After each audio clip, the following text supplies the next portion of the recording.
Welcome to the channel. Welcome to another episode of Scientology Stories. I'm Mark Headley, your host, and joining me today is my lovely wife, Claire. Thank you. We're going to have And a good then one today. We do. We have a great story today. This is going to be part of the series on the channel, or the playlist on the channel, called Scientology Escape Stories. And in this episode, we are going to cover Katherine Olson. And let's bring Katherine in here. Good to see you, Katherine. Thank you so much for joining us. I always do that, make sure everyone's awake. Yes, there you go. So if you haven't seen the other video that we did with Katherine on the channel, we'll put a link in the description. But Katherine, you were a Sea Org member. Why don't you just tell us just your basic background in a nutshell before you got to Columbus, Ohio? So I joined Scientology in Portland, Oregon in 1992. And soon after that, I went on staff with my mom and my sister. How old were you when you went on staff? I always get this wrong. I think I was 16. I guess I was 16, 15 or 16. Okay. I always get mixed up on my age. And when you say staff, there, people should know that there's different kind of levels of Scientology employment. And being on staff is you just live it wherever you live, and then you come in for a certain amount of hours each day. Like they have part-time staff and full-time staff. And so you were part-time staff? I was full-time staff. This particular org had a organization, church, whatever you want to. I don't like to call it church, but they had what's called day and foundation. So there's people that work just during the day, and then there's people that work in the evening. So I was on the foundation schedule, but really I was there like almost all the time. Wow. Yeah. Okay. And then what? So then I got recruited for the Sea Org, and I went to, it took me almost a year. I got signed up in like 1993. And then you're supposed to like replace yourself on your post and all this stuff. And when you say signed up, that's when you signed a billion-year contract. I signed my billion-year contract in 1993. When you were 16? 16, yeah. Wow, okay. Yeah. Yep. That's the preferred age. Yeah. If not younger. Yeah. Yeah, absolutely. So then I was supposed to recruit a replacement for my post, and I couldn't recruit anybody. I could not recruit anybody. So and to clarify, so you signed a billion-year contract, but in order to go and do your billion-year contract, you have to get somebody else to do your job in the organization where you were working first. Yeah. Because they can't afford to have anybody move anywhere without adding another body in. Right. And it was a very small org. So yeah. So how did you end up getting? So I'm not trying to tell the whole story that we told in the other video, but I'm just trying to give somebody background so they know how you ended up in Columbus. So then when did you actually start in the Sea organization, and where? I started in the Sea Org in LA on Hollywood Boulevard in the Hollywood Guarantee Building, which is where middle management is. I started there in April 1994. Yes, sorry. Yeah, April 1994. And how old were you then? I guess I was 17 by that time. Okay. I think I was 17. I'm telling you, I get confused. Yeah, no, I don't even remember my current age. For the longest time, when somebody would be like, "Oh, hey," it would be in conversation, and Claire would be with me, and somebody would ask me how old I was, and I would look at Claire, and she would say, "You're 37, you're 42, or whatever it was," and I'd be like, I do that with John because he's like really good at all this stuff. He's like, you were 15 when you signed up, and you were 16 when you joined, and that was in 1992, 1993. And he like has all these dates. Somehow he knows my entire life. Well, So but also in the outside world, outside of Scientology, there's usually like milestone events that happen at certain ages, like grades in school or yeah, levels in school and high school and college. And so we don't have any of those kind of markers. So once you're in, it just seems like just a that's a good forever point. period. That's a really good point. I never thought of that. So we don't really have the same time Yeah. markers to remember things. It's just like, oh, you were working for Scientology. And what years? I don't remember, man. It was just a lot of years. And we don't even Exactly. have the media markers either, like oh yeah, when Friends was playing or when Yeah. Yeah. Simpsons or whatever, like none of that is just even a part of the timeline. It's just big Yeah. old blur. Yeah. Yeah. Okay. So Yeah, then my markers are like major things that happened organizationally. Like yeah, this was when all these people got busted and sent to the RPF and that happened around the time when, remember when there was like 50 people a day were being yeah, offloaded from the Sea Org? And yeah. you're like, yeah, I remember that. And That like was this is when the those are the anonymous protest 2000s. started and like Yes. Yeah. Okay, so you were in this so you were in the Sea Org in Los Angeles, and then what year? So that was 1994. mhm. What year did you end up being moved to Columbus to be in The the Sea Org to end run that Scientology organization? it, it was October 2019. Okay, wow. So that's what is that? Is that It's I a mean, lot of I'm not a years. math whiz, but that 20 seems like 25 years went 25, by. yeah. So Yeah, you were because in Los I can Angeles. remember that because I got my 25-year pin right Oh, before that. that's Like in right. They still have those. It's like is it like a Sea Org symbol with like a diamond in it or Well, I it have something? was it supposed to be somewhere. a ring, right? It was supposed to be a It ring, was and then they supposed to be a ring, and people were so pissed off when they changed it to a pin. I'm like, "We were supposed to get our ring. This yeah. stupid pin." And plus Well, I was in an estates uniform, so I couldn't even wear it. Ugh. now So let me ask you this. Did you have to pay for the pin? no. So somebody told me that they got a pin or a ring or something and they had to pay for it. And then there Y was another person who told me that they got a ring and then they kept it when they left. Like when they got their stuff, the ring wasn't there. Oh, you can't keep the ring. Oh, Do interesting. you I still wonder if have the pin? they would probably I do have the pin. I can get it. No, You no. can edit. Oh, Okay, so you were in Los Angeles for 25 years. Then you go to Columbus, Ohio. that's right. Okay, and the reason that you went to Columbus, Ohio was because the org. Tell us why they sent all these Sea Org members to take over like a Scientology org, because that's not a normal thing That's for right. like a Scientology outpost, just one of these organizations.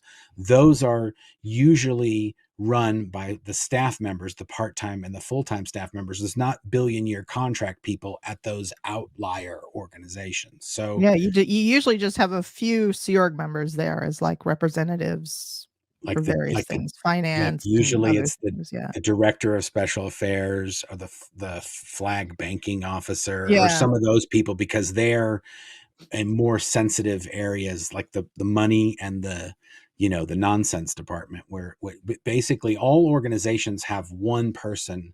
Is it the Department of Special Affairs? What do they It's call the that yeah, guy?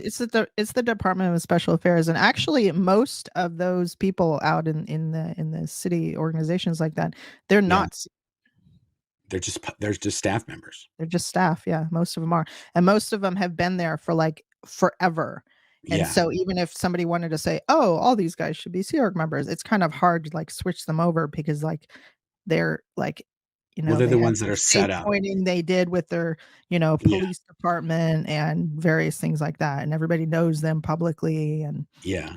so, yeah. Okay, but why did this one get all these Sea Org members sent to it? So, there were 2 organizations that in 20 okay, so backing up. So beginning of 2019 was when the whole quote chase wave Yeah, thing so blew up.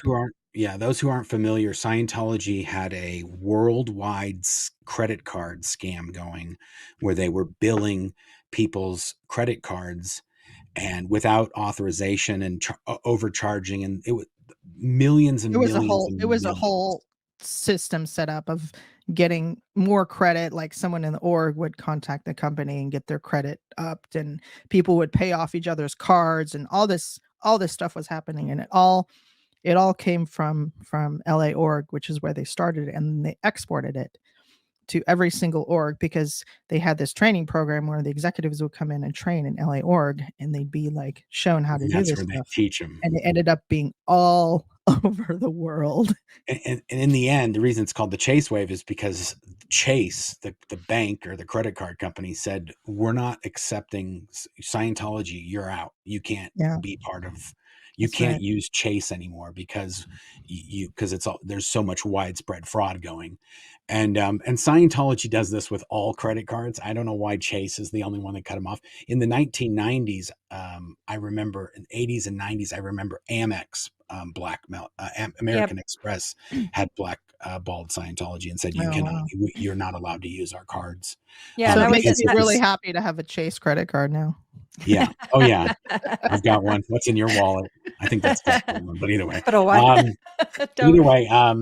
Okay. So that's what the Chase Wave was. And so one of those places where that was being done was, well, it was being done everywhere. So why did it was being done everywhere? So what happened was, as part of that, they busted all the people that were signing up people for service. They busted all the missionaires that were like out, Sea Org members out in various orgs that were recruiting people so that the org could open up, because they like they do renovations. They do all these renovations and then they do a grand opening as if they've opened a new organization, right? So all those people were recalled to LA, and nobody was out in the orgs doing any recruiting for from January 2019, for the entire year.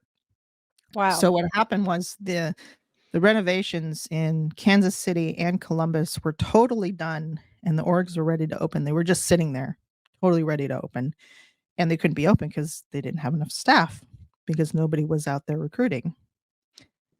So finally it kind of came to a head, and I'm sure somebody was like, you're going to open those orgs. I don't care how you do it. Probably Miscavige was like, you're going to open those freaking orgs this year. Of course. And so middle management announced it, so they have to do it. That's right. So middle management, somebody in middle management is like, okay, fine, we're sending Sea Org. So they pulled people for those two organizations, Kansas City and Columbus. They from LA, from Flag, from PAC, Big Blue, whatever people call it now. From the Continental Liaison Office in East US. I think there were even some foreign people pulled, but so they got rounded up all the Sea Org members that weren't essential, or they weren't going to live or die without those people. No, they rounded up whoever they wanted. It wasn't even just whoever they could spare. It was like, I want this person for this post. I want this person. They just tore everything apart. Wow. And they took a bunch of the missionaires that were busted and put them in there as well. Wow. And so, but the other thing I want to make clear, and if you're a Scientologist watching this, or you're an ex-Sea Org member, or if you're just what we call never in, so these people, you didn't all know each other. Not necessarily. You got sent there, because you could have been from any Sea Org installation anywhere that just ended up in this one location. Yeah, it was interesting. I think that was one of the only times where they took all these staff and put them all in at the same time, and then just open the org. Usually it's like people trickle in and get recruited and slowly. So you were all brand new when the org opened. You were new there too. Even the Sea Org members that were running the organization. That's right. You didn't know anybody in Ohio. You didn't know where to eat, or so you guys were all just fresh. That's right. And there were a few non-Sea Org members that were there too, that were the already existing staff in Columbus. There were less than 10 people that weren't part of the credit card fraud or any of the nonsense. Yeah. And how many Sea Org members approximately was it that were brought in to Columbus org? It was over. It started out with over 100 people. Wow. So there was That's less than wild. 10 staff there, and then all Yeah. of a sudden more than 100 Sea Org members come in. And so let me ask you, so how long, so you arrived in Columbus, how long was it until the organization then opened? So I arrived at the end of October, and it was like over a couple week period that everybody was sent in, right? And then the org opened November 11th. Hmm. Yeah. Wow. And And November 11th, what year? 2019. Okay, so then 2019 it opens. Okay, and then did you only have one job that whole time? Did you have one post? Yeah. And what was your Yeah, post? what they did is they got everybody together at the new org one day, like a few days or like a week before we were supposed to open. And they're like, "Okay, we're going to tell everybody what your job is." And then they announced each person, and I was put in Division 6 as the director of public promotion, which was And for actually those kind that of don't fun. know, Division 6 is the division of the Scientology organization that is responsible for getting new people to come Yeah, into the organization. That's their total job, right. is to get people in and then maybe do a seminar or a course or some kind That's of right. extension thing, and then to get them in, and their job is to get them into the organization and then to turn those people over to Division 4, which is where they get trained to be Scientologists. That's right. That's the sole purpose of Division 6, or what in Scientology everybody just calls it Div 6. so how did they choose that job for you? I have no idea. Just because So You you had didn't say I I was want to do this. no. Did they even Nobody was ask? asked. No, no. Some people were asked, like on the more like executive type positions. People were asked or like told, like, "Hey, we want to post you as this. What do you think?" Yeah, But on the lower level posts, didn't ask you. They're just, it was "Okay, just you're the like director eeny of public meeny miny promotion." mo. But Yeah.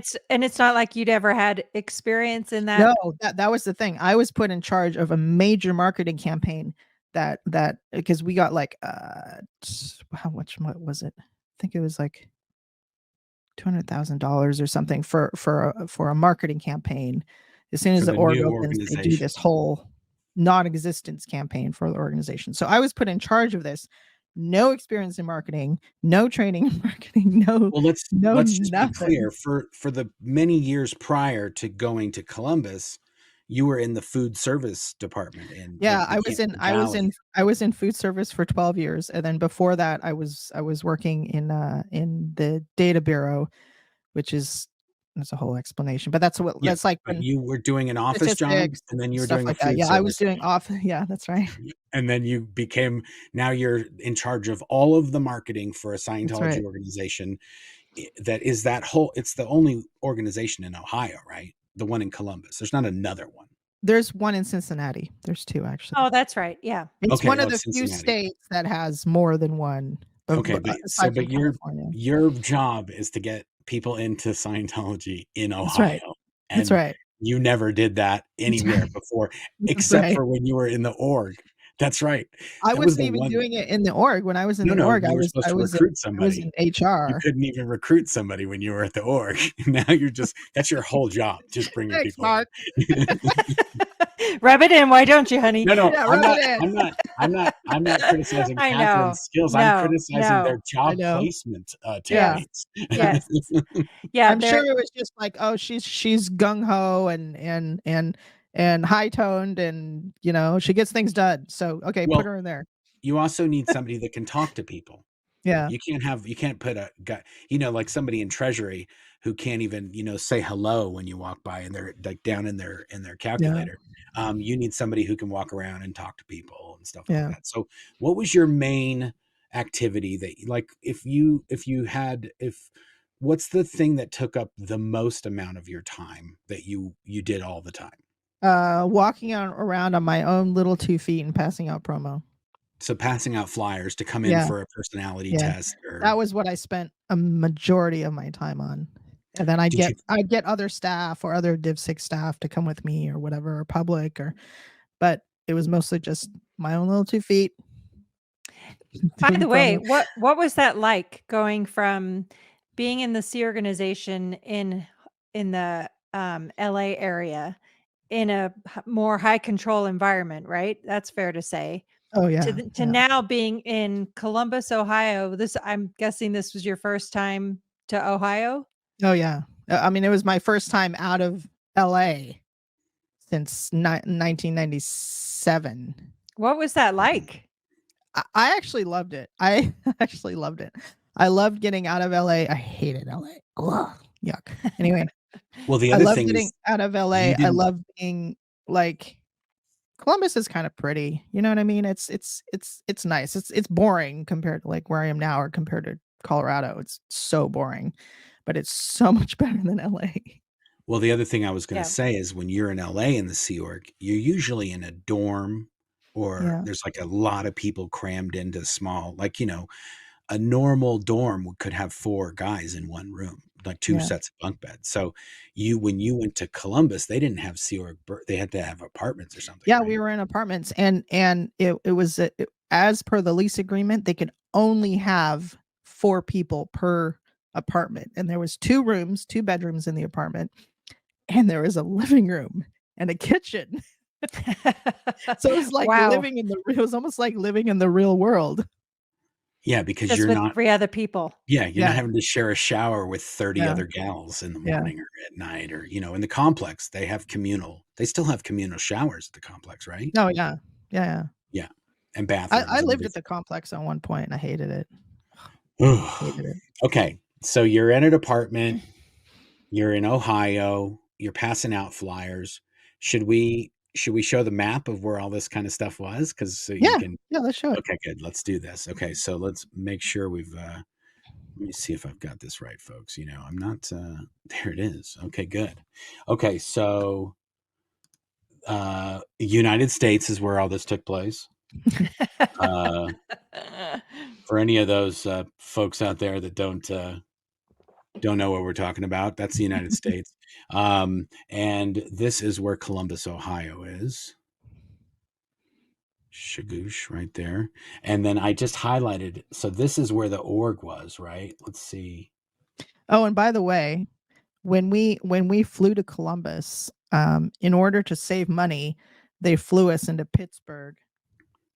They flew us into Pittsburgh, and then we had someone drive us from Pittsburgh to Columbus so that they could save a couple bucks on airfare. How long of a drive is that? Dumbest thing. It was like a 6-hour drive. It's Oh so my weird because you God. have to rent a van or you have to, or Yeah. did they just pick up? Well, I guess it's 100 people. They probably, was it buses or how did they do Well, that?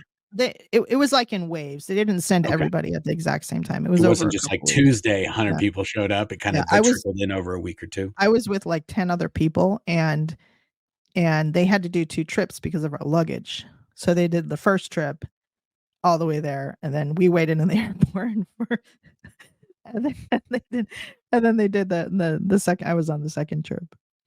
Oh, like another Wow. flight. Well, Another maybe it was different like 4 flight. hours. I think it was like 4 Oh hours. my goodness. Yeah.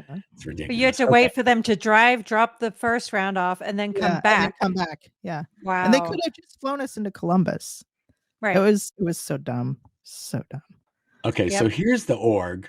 This is the Columbus org. Now, I want to say this is just because when all these new organizations that we show, there's some sort of L. Ron Hubbard policy that says the org needs to be where there's people. Like there needs to be like foot traffic. High Oh traffic. yeah. Yeah. for you Yeah. to High get traffic people in. areas. All these new organizations I've seen, they're all like in business parks or just That's like right. That's what right. are some of the things around you here? know one of the arguments for that org is Yeah. that the public were apparently surveyed and they were all pissed off that there was no parking downtown. And so this org has 3 levels of parking. Isn't that Oh my fantastic? Wow. Oh, so part of the And organization meanwhile, is a parking lot or just yeah, it just if you does look it 3? right under the org, you can Yeah. see that's a parking lot. To the right of the org is also the org's parking lot. Oh, Both of so when those. you say 3 levels, it just means 3 different parking places. There's 3 sections. That's what I mean. That's what I mean.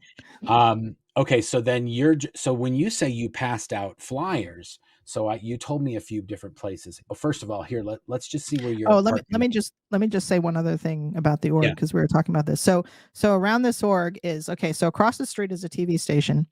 Right next Okay, to the yeah. org, right next to the Yeah. org is an air conditioning repair place, and there's all these like specialist medical type places around. There's nothing that anyone's going to go to Yeah. unless they specifically have an appointment or they work at the TV station, or you know what I mean? It's not like people are just Yeah. walking down the road and they're like, "Oh, Scientology," There's and not they even stop and see it. sidewalks. There's no sidewalk. Yeah, so There's what no foot traffic is there sidewalk. gonna be? There's Yeah. no foot traffic. And by the way, we should comment on the fact that the reason that the organization is supposed to be in a high traffic place is so you can body route That's people right. into Yeah. the organization. Like, go out, hey Joe, come on in, come take a personality test, come with me right now, and walk them in the door, right? Yeah. That's right. So that's the thing I was gonna show. So you mentioned some places that you'd go to, because if the organization is not where the people are, then somehow you gotta get to the You got to get the people, and then people. you gotta Yeah. get them there. You got So to get the people to the organization. you said you went to this like a college campus that was nearby.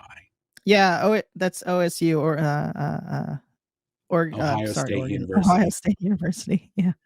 And so It's basically this whole huge. area, pretty much the whole map here, is the campus or the stadiums and the sports Yeah. I mean, facilities. it goes for blocks and blocks, and then they own so much property in Columbus, you wouldn't believe it. It's like it's even more than what you're showing right there, because they own a bunch of Yeah. agricultural places for agricultural stuff, and it's huge.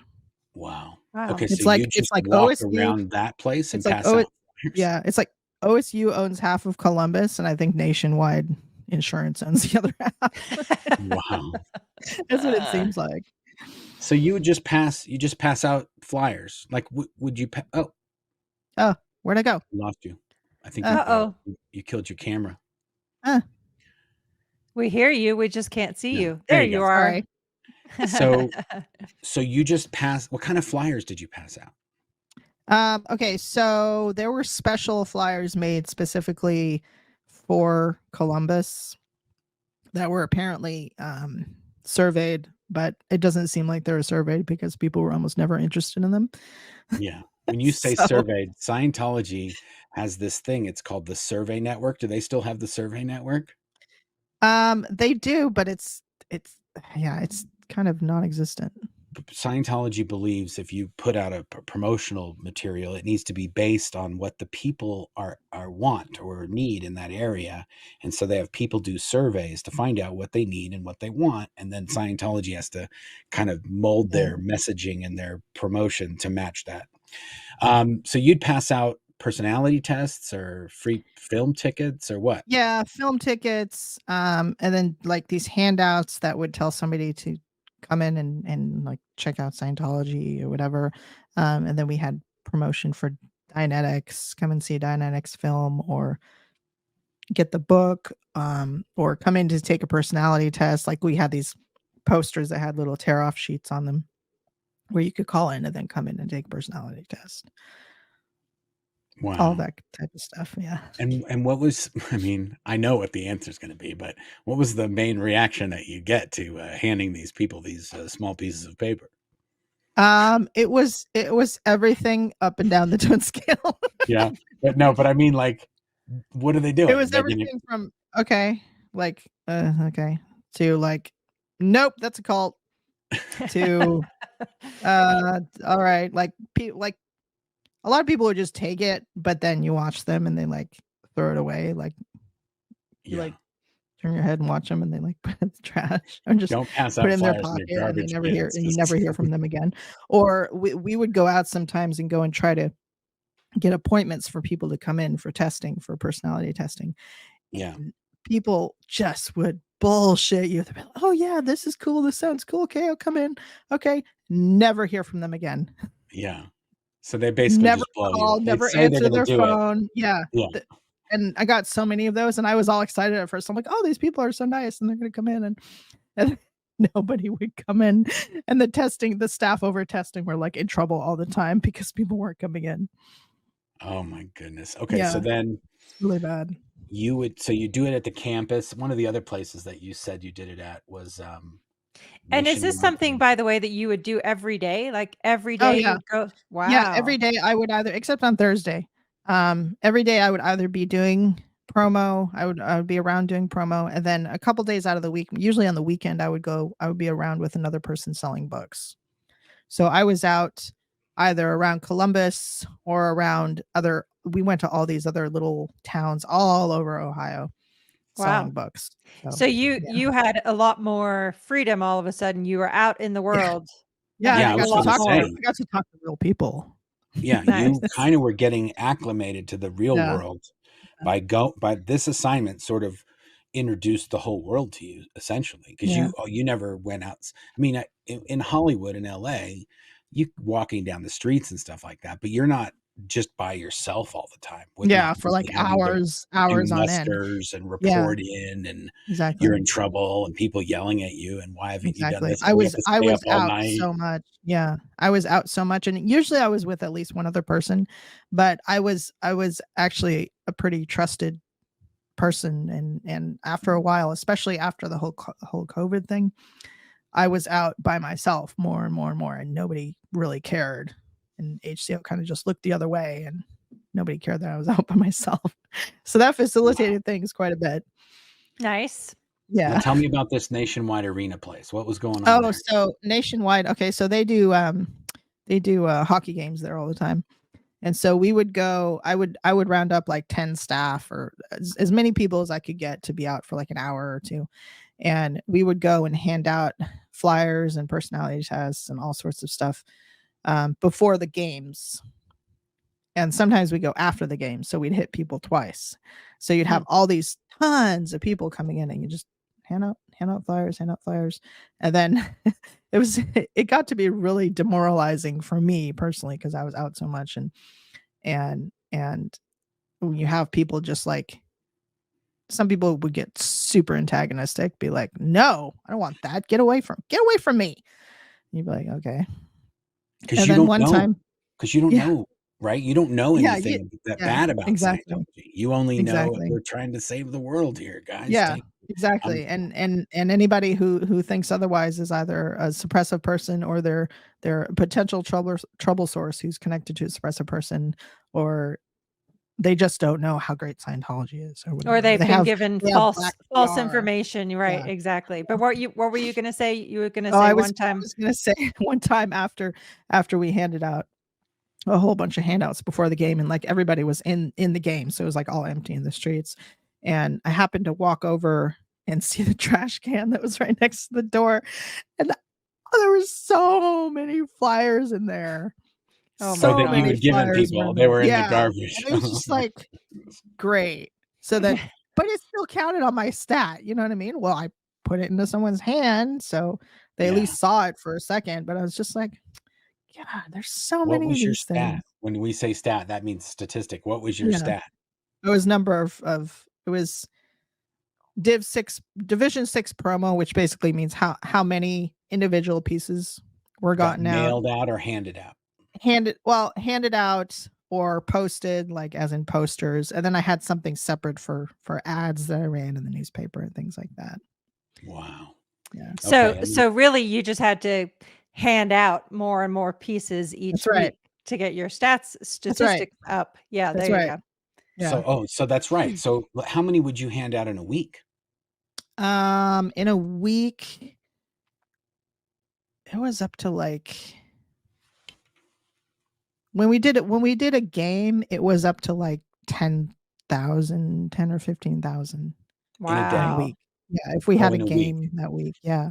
Okay. On like a non-game week, it was a little bit less than that. I could do between 5,000 and 7,000 myself. Wow. And how long did you do this for? Oh, like how many months? Yeah. I did it from November 2019 to June 2021. Yeah, with COVID in between all that, and not going out for a while because of COVID. So, but we're talking about hundreds of thousands of flyers you handed out.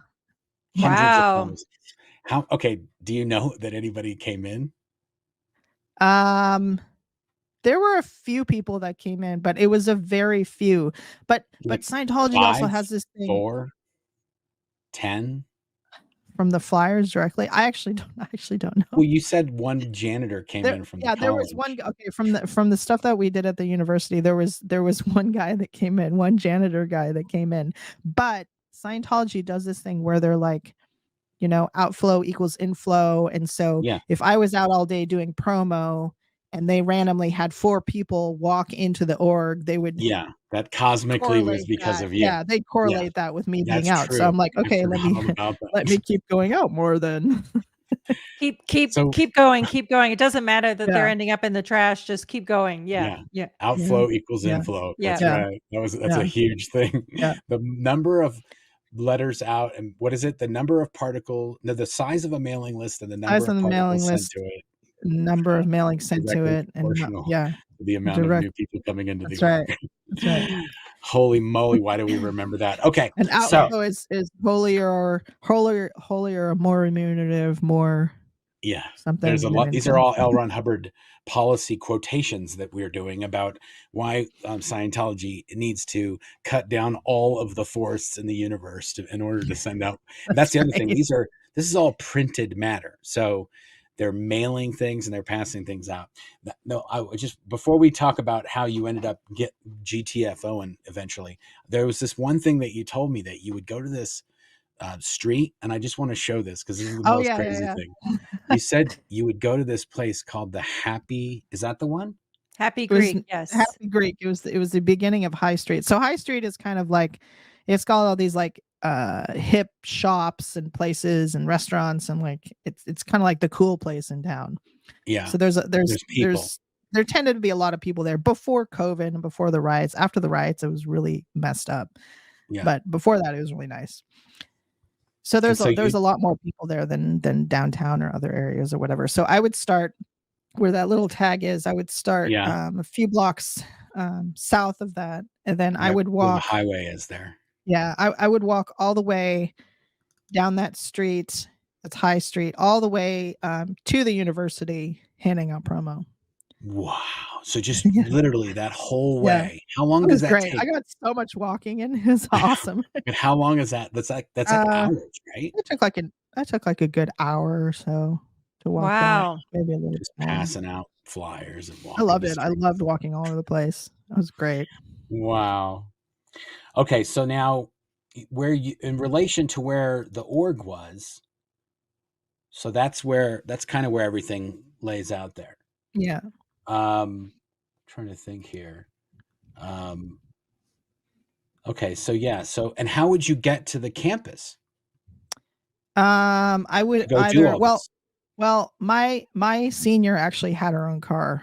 So she would drop me off a lot of the times, and sometimes I'd get like a public Scientologist to go with me, and they'd come and pick me up. Or there was a few staff that had cars that would take me. You didn't drive. You didn't have a driver. No, I didn't know how to drive at that point. Okay, so you had no driver's license. So if you needed to get somewhere, you had to call. You had a phone. I had a phone on and off. Well, but how do you tell somebody to come pick you up if you can't call them? Or you just call them? If you're out of the org, generally they give you a phone, but I would just use my iPod and I would text with Text Now, or I would call with Text Now, because there's Wi-Fi all over the place, especially on the OSU campus. Yeah. There's university Wi-Fi that reaches all over the place, like wherever you are. But with an iPod, I've heard this. This is a kind of a controversial thing within the Sea organization, because in Los Angeles, they didn't allow Sea Org members to have Apple devices, because there's certain kind of filters that you can't install on an Apple device, but you can on an Android phone. They wouldn't let you have an iPhone specifically, but a lot of people had iPods, at least even when I was in LA. And it kind of came in waves. Like everybody would get devices, and it'd be easy to get a phone for a while, and then they clamp down and be like, why do all these people have phones? Take all the phones away, inspect everyone's devices. But Sea Org members that bought their own phone and have their own thing, that's not, the Sea Org's not paying for it. Yeah. You're talking about just personal cell phones that have I'm talking about just personal stuff. And actually you weren't allowed to have, in LA, you're not allowed to have a non-org phone. If you have a phone for your post, it's issued by the org, it's connected to their network, they have a whole thing. They don't allow you access to the internet. It has the filters. And they can check the phone records and all that. Like even when we were still there, if a parent, for example, would send a phone into their son or daughter, it would get confiscated because it was not a device owned and controlled by the organization. That's right. Yeah. You weren't supposed to have an outside phone. That's a very key, like big no. Yeah. Yeah, that's a very key thing I want to say. I want to make sure people know. And I bet since I was able to leave with an iPod the way I did, I bet for a while they clamped down on devices in general, like quite a bit. Or outlawed them or something. I don't know what happened after that. iPods now are antique pretty much. Yeah, you can't even, they're not, you can't buy that. You can't buy a new iPod anymore. I'm pretty sure they've been discontinued, which sucks. Well, yeah, one that has a screen that you can go on the internet. Yeah. And stuff. Now they're just little music players, the ones I think they still have. Okay, so they expect everyone to get an iPhone. It's like, why would you want to get something that doesn't have a phone connected? Right. Yeah, exactly. Yeah, it's kind of silly at this point. Yeah. Okay, so the org. So you got the Scientology Columbus, Ohio org. So how would you get from your apartment? Oh, so we didn't show your apartment. This is where your apartment was. And that actual little marker is actually the apartment. Yeah, that's my apartment. Complex. That is right where she lived. And so how would you get from the apartments to the organization? There was a van that would pick everybody up and take them home. And it'd be like two or three runs the more staff we had, the more runs there was. So it'd be like scheduled bus runs, and it was only like a 10-minute drive. So right but it there. would just shuttle people back and forth. Yeah. So if you were at the org for the day, if you couldn't just go home whenever you wanted, how late did you have to work at the org till? We worked at the org until like 10:30 or so, but that was just the regular staff. Like a lot of the executives ended up staying up really late doing God only knows what, trying to work out personnel and how to transfer who and plus as time went on, they wanted people back in LA. Like they wanted certain people to be like, this person needs to be replaced and come back to LA. And so the org would have to work that out, how to do that. Like I almost ended up being trained and posted as a supervisor, which I'm really glad that didn't happen. Yeah. It almost did though. That was about to happen. Wow. Yeah. Okay. So you're passing out flyers. You got your apartment. You're going.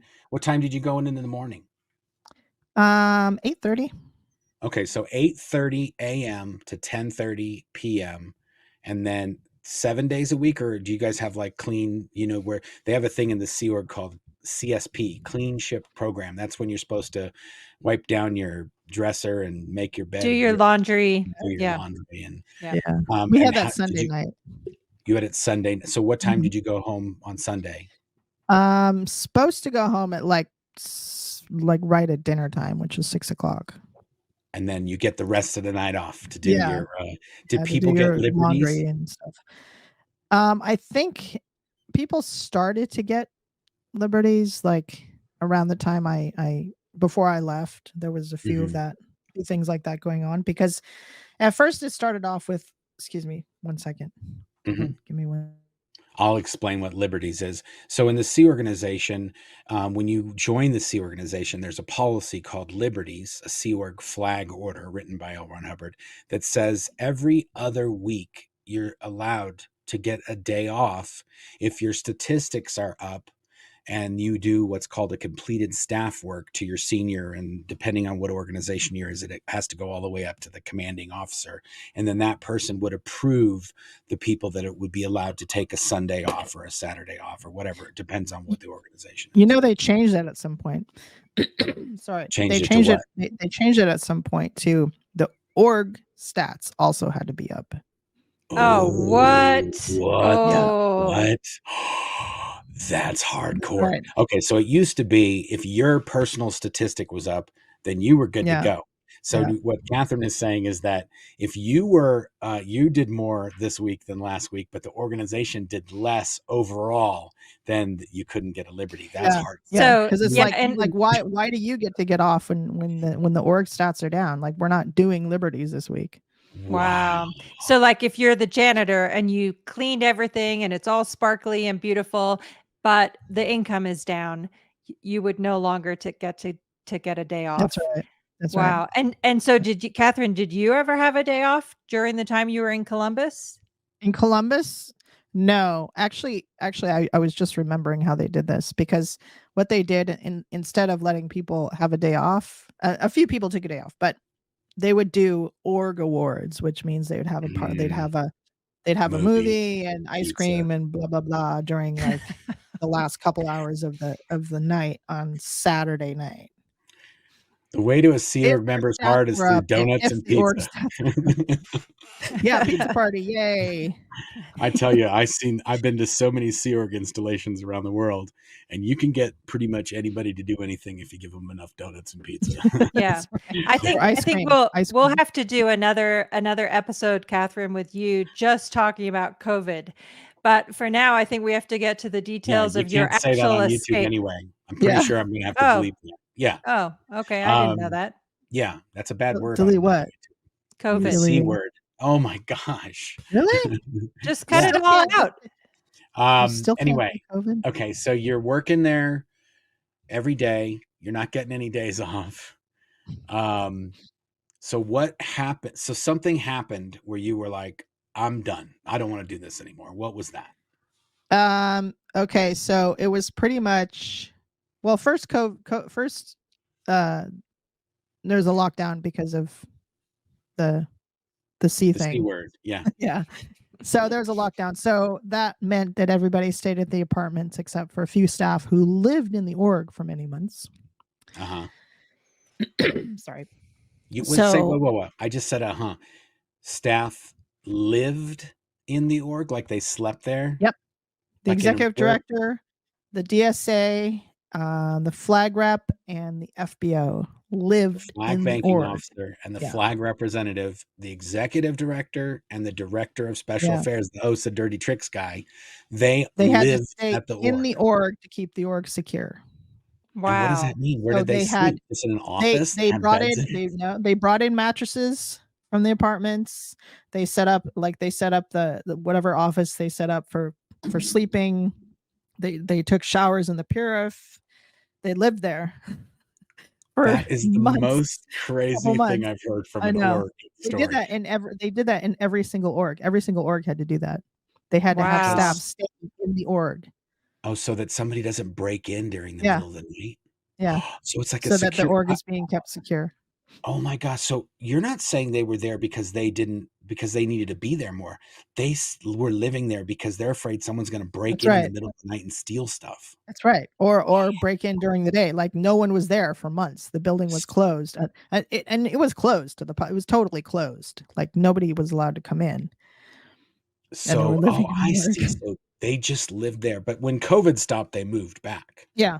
Yeah, they came back to the apartments. Once the org opened in stages, like first it's first staff started going in there for part of the day, and then a lot of staff started going in all the time, and there was still some at the apartments. It was like different things happening. And then at one point everybody was in the org, but the org wasn't opened, and then we were able to open the org. So what did you do when you couldn't go there? So what they did is everyone ended up getting a phone so that they could contact public.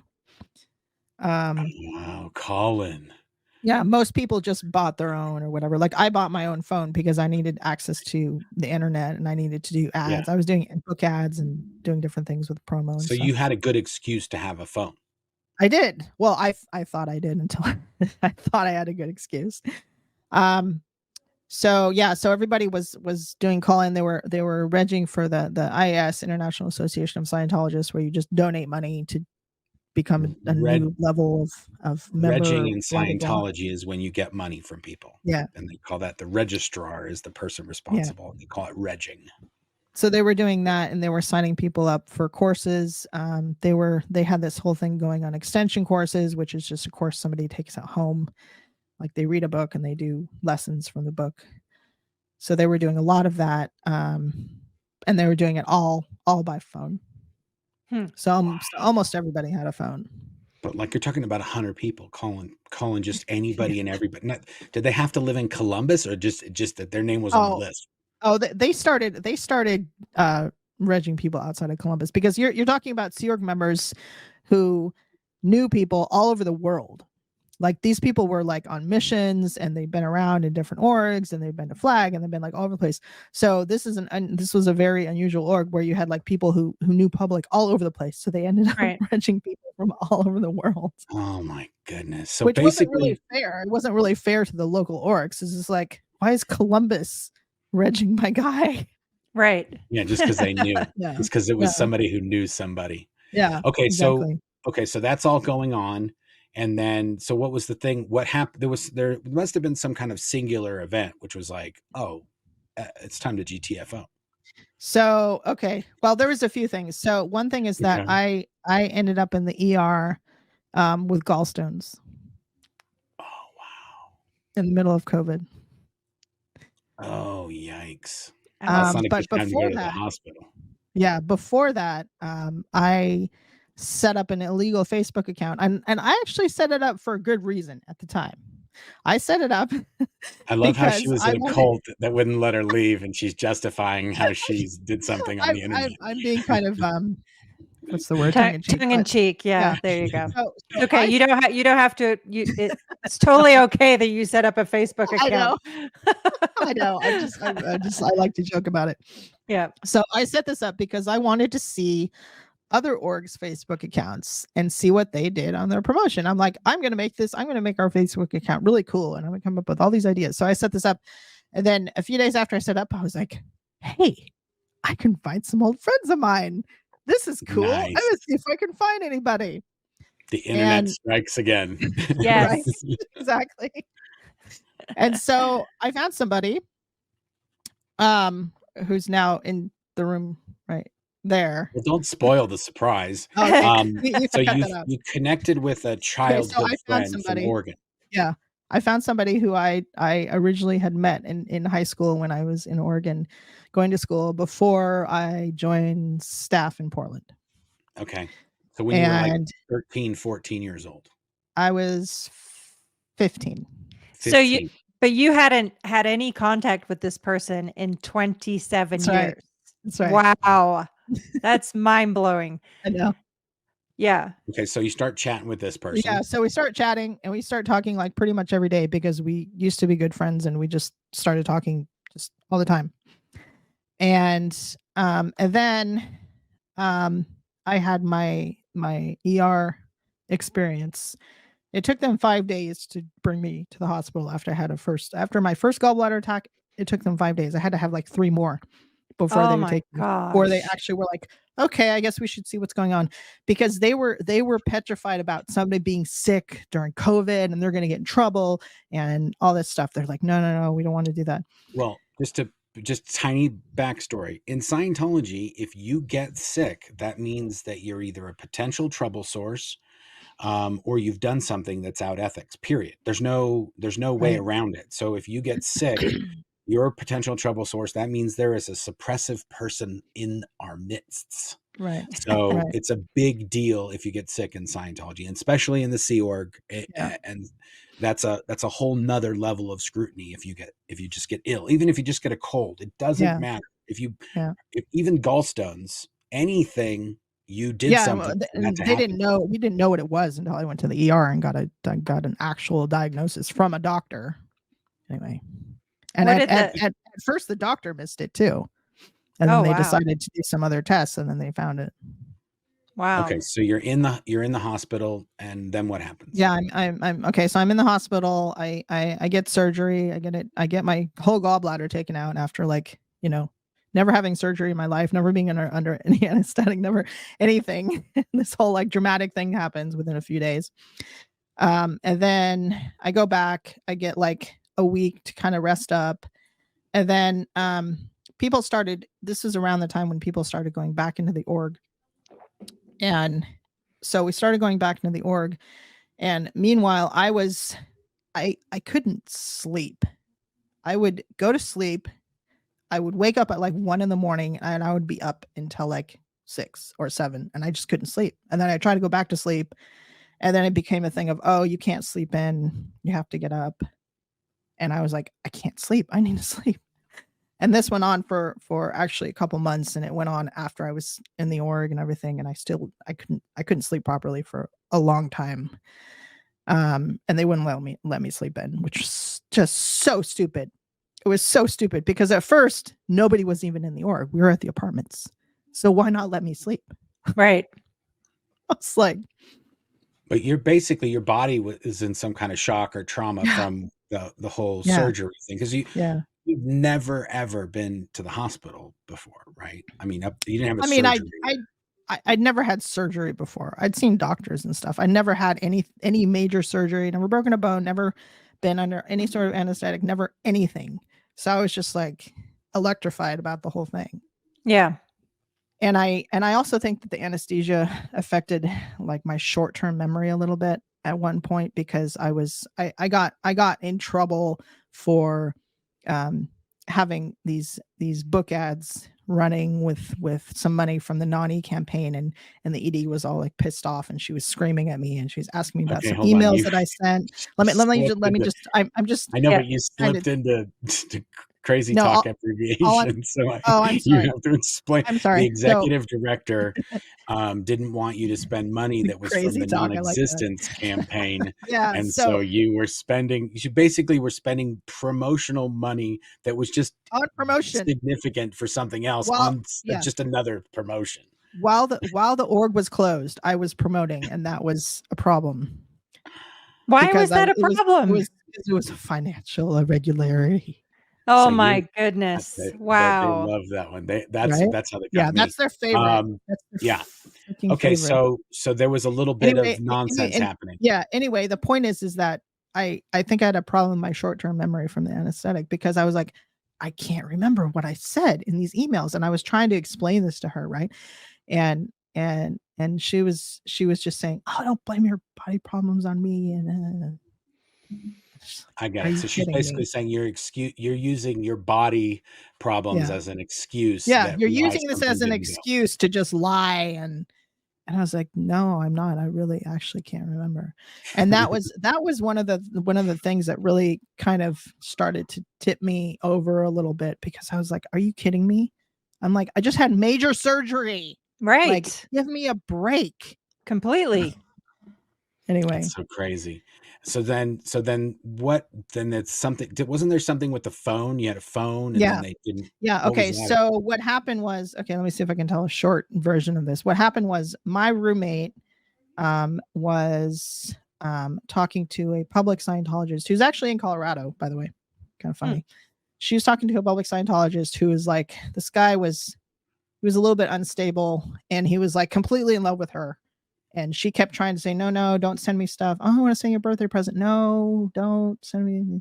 She's like trying to help the guy, but at the same time trying to be like, no, don't do anything. And so at one point he threatened to, how do you have to say it? He threatened to unalive himself. Oh, if she wouldn't have a relationship with him? Something like that. He's like, he was a Sea Org member in Columbus? No. He wasn't a Sea Org member. He was a public. But she was a Sea Org member. She was a Sea Org member. She was my roommate, which is how I know about all this. I see. And the person in Colorado was a male that she was trying to have a relationship with. She wasn't trying to have a relationship. She was just trying to sell the guy a book or a course or something. And so then he was like, I really like you. And yeah. So then he made that threat, and she freaked out and went to tell somebody and be like, what do I do? And then she got in a bunch of trouble. And her whole phone was inspected, and she got in a lot of shit because the guy had threatened this. So she gets in trouble, right? Makes sense. Oh my gosh. But she was chatting with him or talking to him outside of organization channels, right? No. Yeah, well, yeah, it was being done on the phone, but she was legitimately talking to the guy as like a public guy who's like paying for courses, buying I get it. books, But he stuff wanted like more than that. that. Yeah, exactly. But Okay, but so like you said, that So was made into being her fault. yeah, exactly, Right. that was her fault. She got unbelievable. in so much trouble because she must have 2D flowed him, which just means like she must have flirted with him, and she was a bit of a flirt, but yeah. It Okay, just so wasn't right. she So got she her got phone in all taken. this trouble. So as a result, so her phone was taken, and then um all the phones were taken for inspection. Oh my Everybody goodness. was told to turn in their phones the next day. I knew about it ahead of time because she was my roommate. And my other So you roommate, wiped yours clean. yeah, so I wiped everything. So I've been Should burn talking it down. I've been Catherine's talking like, to I my got to burn this thing down. It's I've been coming. I've been talking to my friend. I deleted all our texts. I deleted emails. I'm totally cleaned it out, right? Yeah. I didn't delete everything because that would have looked suspicious. I just deleted You those just particular deleted the stuff conversations. they might not want to see, like chatting with your Facebook friend, stuff like Yeah, that. that's right. I deleted all that. So we were told to turn in our phones. We weren't told to turn in all of our devices. So I still had my iPod, Mhm. which I never turned Nice. in. Yeah. So so I turned in my phone and I expected to get it back the next day. It was like, whatever, I use it all the time for what I'm supposed to be doing, and I expected to get it back. So the next day I get told, um, you can't have your phone back because you're talking to random LA Sea Org members. Because I had friends in LA that I talked to. And especially after my surgery and They stuff, I didn't was even like want talking you to to people chat and to telling other them what happened. Sea Org members. Exactly. So it's like all these you're talking to all these LA org or LA Sea Org members, and you don't need to be doing that. You don't need your phone. And I was like, what do you mean? I have to have access to the internet to do my job. We're stuck in the apartments. So they took my Wow. phone that I paid for. I paid for the plan, everything. It was I your was personal cell phone. Mhm. And you the phone was yours, and you were paying for the That's cell right. plan or whatever. I just paid for another month of service, and it was And just what kind about of to be phone was wasted. it? It was just a little Android phone. Okay, but they wouldn't even let you have it at all. Mm. Wow. Okay, so then what happened? So then, and actually looking back on it now, it may have been because they didn't want her to have access to a phone or something. She's my roommate. I don't know exactly what they were thinking, or But just to limit you the were amount of catching phones or shrapnel from something. her nonsense, Yeah, and exactly. then you were going to lose your phone. So then what Yeah. happened after that? So then I used my iPod and I had access to Wi-Fi because my other roommate had a hotspot for a little while. And I told my friend what was going on because I was so mad that they'd taken my phone that The friend I you told the friend you were chatting with on Facebook. He was not yeah, in Scientology, and that's he right. was not in the Not a seer. He was outside Scientologist. world person. Yeah. He was a What real world person. and didn't never had any involvement with Scientology. That's right. Except for So being friends with me. that's right. And so, and were you telling him anything that was going on with you, or was this when that started? That's when that started because I was so mad that my communication had been cut off so thoroughly and I was cut off from doing my job. I was so angry. I was like, I'm just gonna tell him what happened. I'm gonna see how he reacts when I tell him this. So I told him and he's like, so it was your personal phone? Yep. I paid for the plan, bought the phone. So it's your property. So they stole your property. I'm like, no, it's not really like that. Right? It's not really like that. That's There's exactly a what good it is. reason. So I kind of tried to say some of that, but at the same time, I was really mad that they'd taken it. So I'm telling him, like, I want to change something. I'm sick of this. I'm really tired of this. I'm getting really fed up. And meanwhile, he's like thinking, oh, good. And I started telling him more and more. And I started telling him, they won't let me sleep. And I just got this surgery and I just started telling him more and more what was going on with me and the fact that I just wasn't happy where I was. And yeah. And so then what happened? So What did he then, say? well, he said a lot, but he started he would talk about like okay, so in an abusive relationship, this is what happens, blah, blah, blah, blah, blah, blah, blah. Or, when they traffic people, when people are trafficked, this is what happens, blah, blah, blah, blah, blah. He didn't say you've been That's trafficked what's happening to and you. He was Scientology is just giving you abusing. examples. He's just giving me comparisons and being like, it sounds to me like you're being abused. Do you feel like you're being abused? I'm like, oh, I don't know. Maybe. I don't know. No, yes, no, yes. But by the way, as an interesting comment, that response, I don't know, is a marker for law enforcement, doctors, and so forth. When someone says, I don't know, it's a known flag for you're covering up. That makes sense. Because otherwise, any normal person, I mean, if you ask me that right now, I'd be like, no. Yeah. Same right? here. I'm like, no.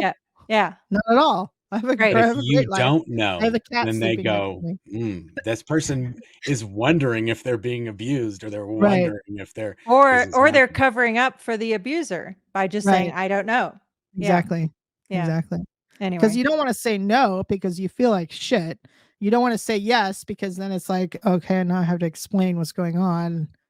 Oh, this is gonna be detrimental to Scientology. People are gonna get in trouble. This might harm Scientology. Right. Yeah. Such a weird thing. Yeah. That you're the victim and you're the one that's working and all this and for nothing really, for cents an hour, and you're trying to not get them in trouble. Right. That's literally your whole world is how not to get in trouble yourself and how not to get them in trouble. Yeah. You don't want to get them in trouble. And so from this point, what was the timeline to your GTFO moment? So I started talking to him in April. I got my surgery in May. We went back. Everybody went back into the org at like the end of June, sort of beginning of July, or maybe it was mid-July, beginning of July. Everybody went back into the org. The org was still closed. Nobody was going out. I was running ads and trying to do whatever I could without being able to go out and do promo. And then that's when they had told me, oh, we might transfer you to training, go into training to be a supervisor. I'm like, okay. And then that didn't happen. And then we started getting okay to go out again and do promo and do books and stuff and sell books. I mean, so then I started being out again. And because there was such, okay, so as a sort of going along with the whole COVID thing, people, if they were exposed to anybody who had symptoms or who was found to have the illness, they would be quarantined for 2 weeks or whatever it was. It kept changing. The rules kept changing all the time. But so you'd have a large amount of the staff in and out of quarantine, like all the time. So it was really hard for me to find somebody to go out with to do promo because everybody was like, so like, no, I can't. I just got back from quarantine, or they were in quarantine, or they didn't want to go out because they didn't want to get sick. And there's all these protocols you had to follow if you're going to be out, and you had to come back and take a shower and clean your clothes with Decon 7 and all this crap you had to do if you were out of the org, right? Scientology had that Decon 7 sprayers and then like space suits and all kinds of craziness. Yeah, we need to do another one just on that. We do. That whole thing. Yeah. We do. You won't believe it. Anyway. So then so then I finally was just like, okay, I'm gonna go by myself. And I told my senior, there's no one to go with me. I'm just take me to OSU. I'll do a whole bunch of promo by myself. She's like, okay, you're not really supposed to go by yourself. And then it became a thing where I would just go by myself. So all these other times you were going with multiple people. I was usually with people. Yeah. I was usually with at least one other person because for like security and whatever, then I didn't want people going around by themselves. Plus it's like, it's easier to blow. So yeah, because part of it was like, we don't want you going around by yourself. And part of it was like, we don't want it opens up the door to just walking away. Yeah. So because I was trusted and whatever, and I didn't have any history with ever blowing or doing anything weird or having any doubts, they would just let me go and kind of look the other way. And so I was out a lot by myself, and I would make sure that I was at OSU like several days a week, all day by myself. So while I was there, I was either talking to my friend or I was watching a lot of things on the internet. Nice. And that's where I found Mark and Claire Headley. Nice. Now, what did you watch? Like, what? That's an interesting thing. What if there was one thing that you remembered? Well, first of all, to be clear, I worked at a totally different place than you. Yeah. For most of our careers when I was in the Sea organization for 16 years or so. But sometimes we would go to Los Angeles and eat where you worked and where you would serve the film crew if we were there. We would get food from your department. So you knew who I was. Yeah, I knew who you were, and also knew who Chris Shelton was. And he had a lot of interesting stuff and a lot of interesting stories. And I particularly liked hearing stories and hearing what was really going on at the int base, because when you're in middle management, which is like right under int management, at the time when there wasn't int management, there's no int management anymore, but you're like right under that organizationally, you're right under that. So those are the people, those are the first batch of people that are subjected to nonsense from David Miscavige, because he tells all the people in it management, oh, everybody has to do this in all of the Scientology organizations all over the world. And then in middle management, that comes crashing down.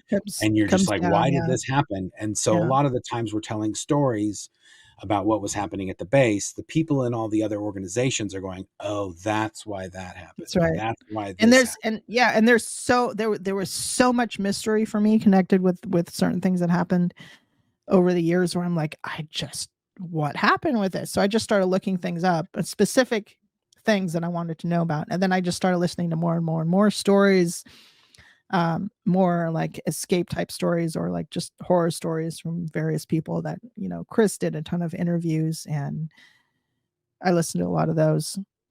So you knew that there was people who had escaped and they were they were living life again. Yeah, I knew there was people, but you somehow justify it in your mind of like, okay, well, they must be really unhappy, or, they'll never go up the bridge, they'll never achieve OT, blah, blah, blah. But one of the things I found out early on is I found out there was no OT 9 and 10. So when I found that out, and when I actually believed it, because I heard it from somebody who heard it from the guy who was working with that type of material, Dan Kuhn. And I was like, I know who Dan Kuhn is. What happened to Dan Kuhn?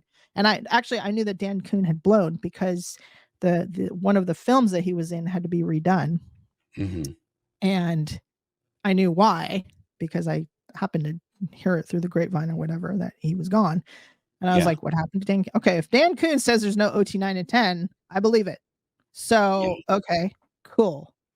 So what does that mean? So then that got me thinking about just the whole, going up the bridge. Do I want to continue doing this? And then I saw a couple of videos on the Truth Rundown. And when I saw that and found out what that really was, I was like, I am never going to do that. And for someone who's been, in Scientology and the Sea Org for that many years, to say there is auditing that I will never agree to do is pretty major. It is. Yeah.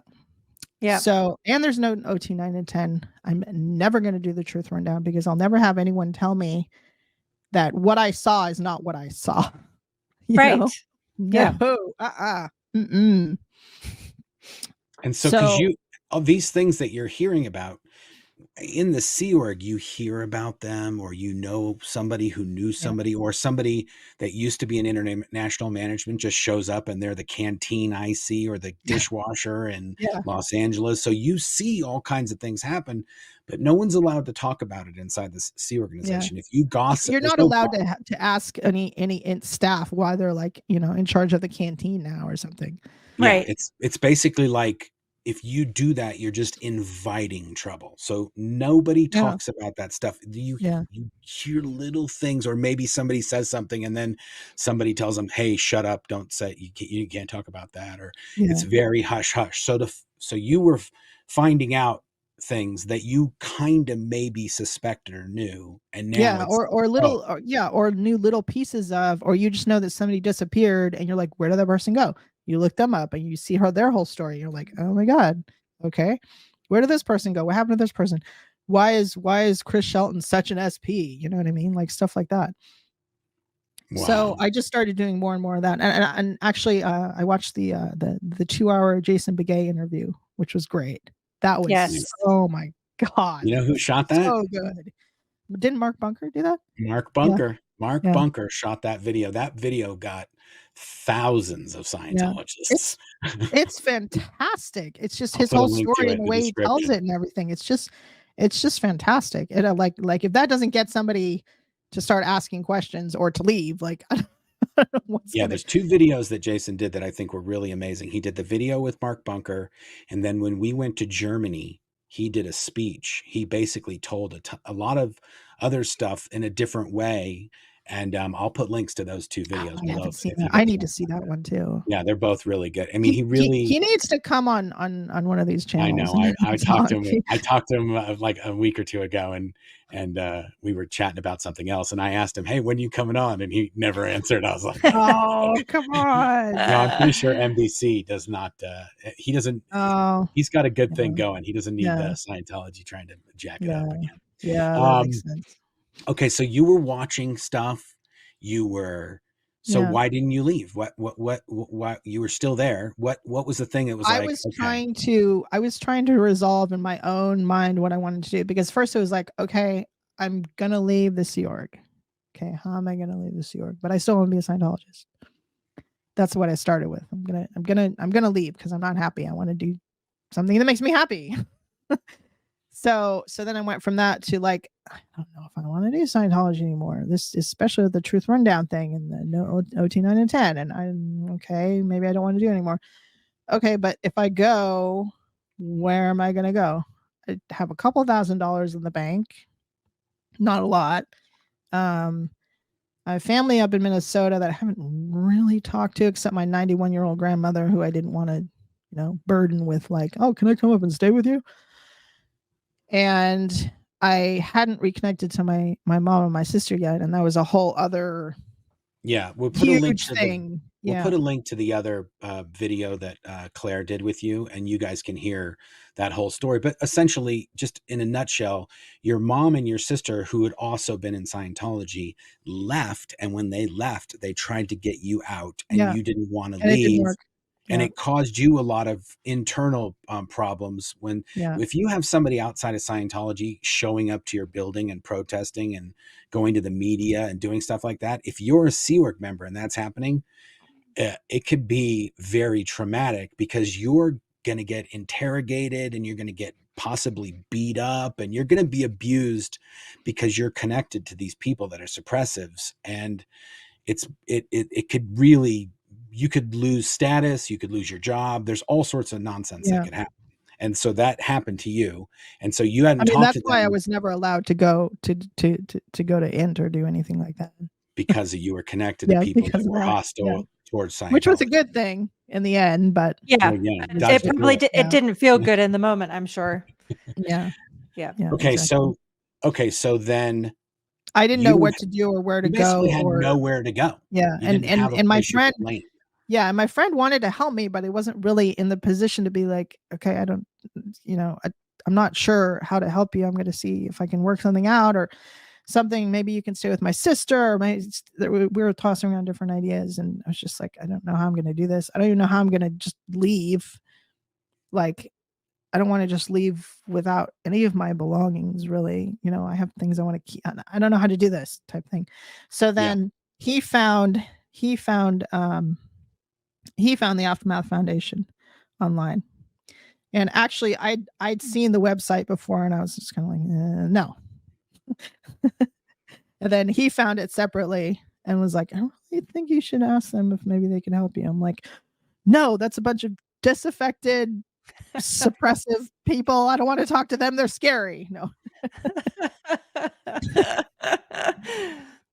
It's okay. It's okay. I'm glad to hear what your thoughts were. And I'm also actually, by the way, really glad to hear that you had seen the website on your own before he mentioned it to you. That's amazing.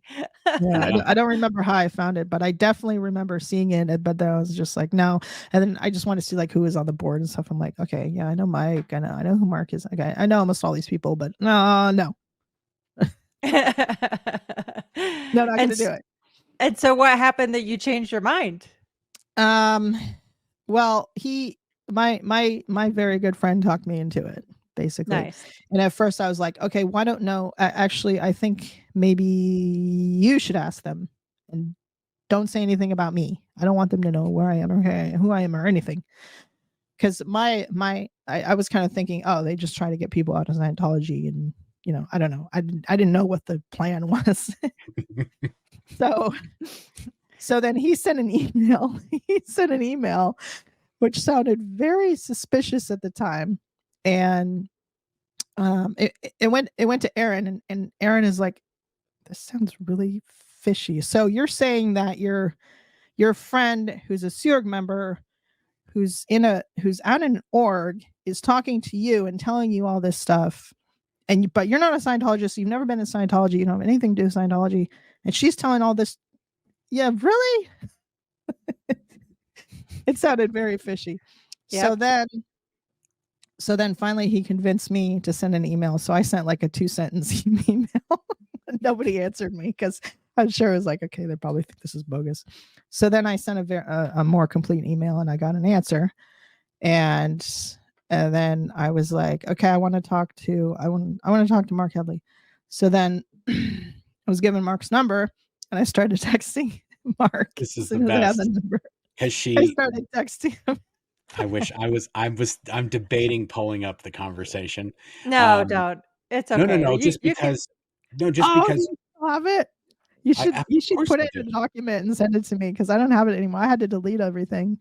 Oh, well, either way, essentially we were chatting back and forth, and she was just telling me a little bit about herself without telling me anything, identifying. Yeah. But she sent it, however she was chatting on her iPod. When you chat on, or whatever device it was, it has, if you click on the number, it'll just tell you who that is. And it said K Olson at Scientology.net or whatever it was. Yeah, that's right. And so I thought it was really funny, but then I was like, I don't know. I don't ever remember a K Olson. And then I just thought to myself, wow, that's weird. And we were still talking back and forth, and I just went K Olson Scientology, and a video of me came up. And I thought that's the craziest thing ever. And then I watched the video, and in the video it was a press conference that we had done at some place in Los Angeles years and years ago. The really funny thing is that you were doing all this while we were texting. Yes. Oh yeah. So I'm doing all this while we're chatting back and forth. And then it finally comes, Mark Bunker comes up. Mark Bunker, again, I got to tell you guys, Mark Bunker, this is how long Mark Bunker's been around. This was like 15 years ago when this video was. It was 2010. There you go. That video was from 2010. Yep. So Mark Bunker read a letter from Catherine's mom in the press conference, because she had tried to go and get Katherine out. And it was, I think the thing was, the video might even be, I'll put a link to it, but it's like a letter to Katherine is what he did, or there's other forms of it. But either way. Know what's funny? I actually saw that when I was still in LA, because I would go and anytime I got access to a non-org internet, I would go and I would search for myself, because I wanted to know if anything was happening with me that nobody was telling me about. So I actually saw that video. Wow. Anyway, so then I said, okay, that's the only K Olson that I know of in Scientology. And I don't know why I thought you would be. I thought Cincinnati was an org that got a bunch of Sea Org members. I didn't. They got a few. Yeah. They got a so few. They got when you explained your whole situation without giving me a location, then I just thought to myself, let's do this, because she's not telling me who she is. She's not telling me anything. So part of this is we're trying to help this person, but we're also trying to vet this person. Like, is this a real thing, or is this some nonsense? Is this a setup? Because we've had tons of those as well. So we have to be very careful. So I just said, hey, we're chatting back and forth. I said, you don't happen to be in Ohio, do you? And she was like, what the hell? And so then I thought, okay, I've got one more. And I said, your mom's not bloody blah, is she? And so she's been chatting with me this whole time, and she's not said one thing about who or where she is. And then I just said, are you in Ohio? And is your mom this person? And then, so within, I'm going to say 10 minutes, I knew exactly who she was, even though she hadn't told me anything. And I've done this to other people as well. So don't think that you're being singled out. And Katherine, what was your reaction to this from Mark?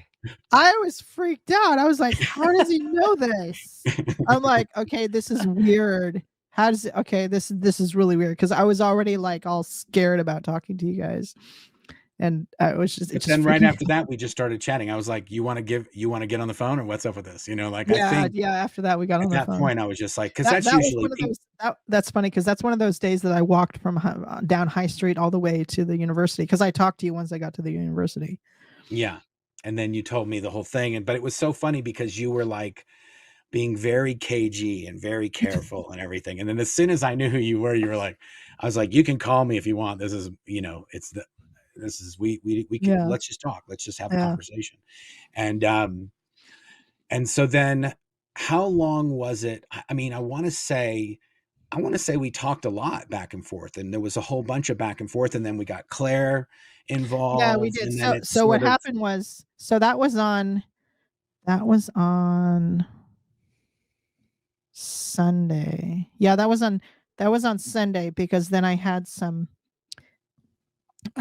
email, a little bit of email back and forth about the application and stuff with Aaron, but then we were still texting. Like I was texting you back and forth, and I was texting with Aaron, because you were both asking me, when do you want to go? And I'm like, I don't know, maybe in a month. I was like, I don't know, a month, maybe I'll be ready in a month, right?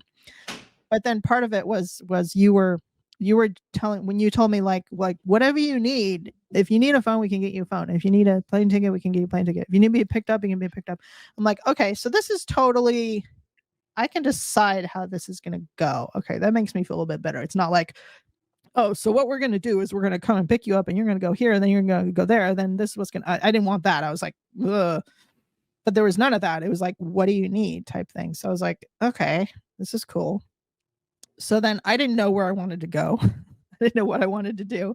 So then I think Aaron suggested, well, why don't we get you someplace where you can just chill out for a little while and then decide where you want to go from there. I'm like, okay, that sounds cool. And he's like, do you like the beach or do you like the mountains? Like, I like the mountains. So that's how I ended up. Very convenient that you ended up here in the mountains. We have the mountains all over the place here. We got all the mountains. Exactly. So then it was like, okay, so when do you want to go? And I was like, first I said a month. Then I was like, well, maybe I can go next week, because then I could go to OSU, and so we could pick me up. I'm kind of thinking to myself. And then a bunch of people who were kind of instrumental in maybe being able to stop me and figure out what was going on all went to quarantine. And wow. So you had a window. You basically had a 2-week window. Yeah. The DSA, the both people in the ethics department, and then the person who was over HCO HR was on leave in the UK, and like all these people were gone, like at the same time. And I was like, so basically there were no Scientology police presence there that could really stop you or even foil an escape, because they were just not on. Exactly. They were out of commission or gone. Or that would be most likely to find out that you had something in the works. Yeah, exactly. And I know the person that would be most likely to find that out, and she was in the UK at the time. Wow. Which was great. And I didn't know when she was going to be back. So I'm like, I should go before she's back. Yep. And so I was like, okay, so I can leave on Friday. So I talked to you on Sunday, and then we had some more texts with you and then with Aaron and stuff. And then I was like, okay, so I can go on Friday. So then I had to arrange to go to the university on Friday, like without fail, because I was gonna have a plane ticket, and I didn't. Whatever. Once I decided to go, I just wanted to go. I didn't want a bunch of because I was already when you're like having to like conceal like so much from people you're around every single day, like every minute of your life, practically you're with somebody, and you have friends and people can be like, oh, are you upset about something or whatever, right?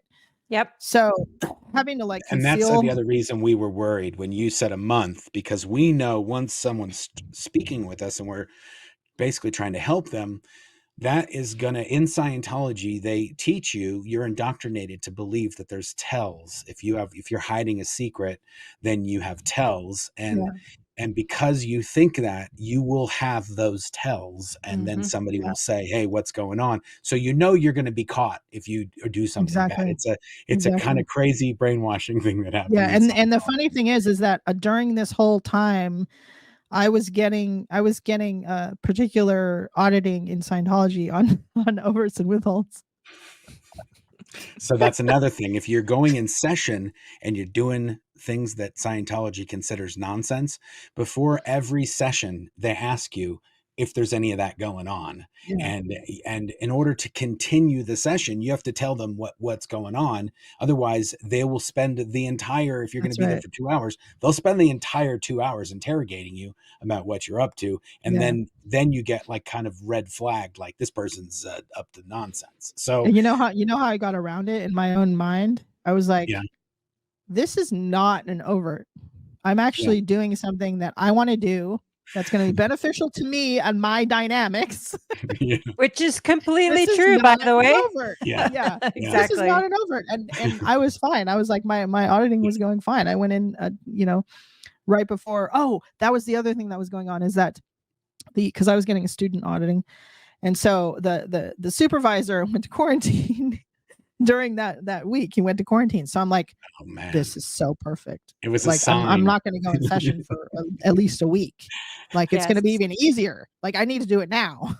The quarantine fairy was on your side. That's right. But then what happened was the day before. Okay, so after, so Claire sent me the boarding pass on Thursday. Yep. And then I was told that evening that I was going to go in session the next day.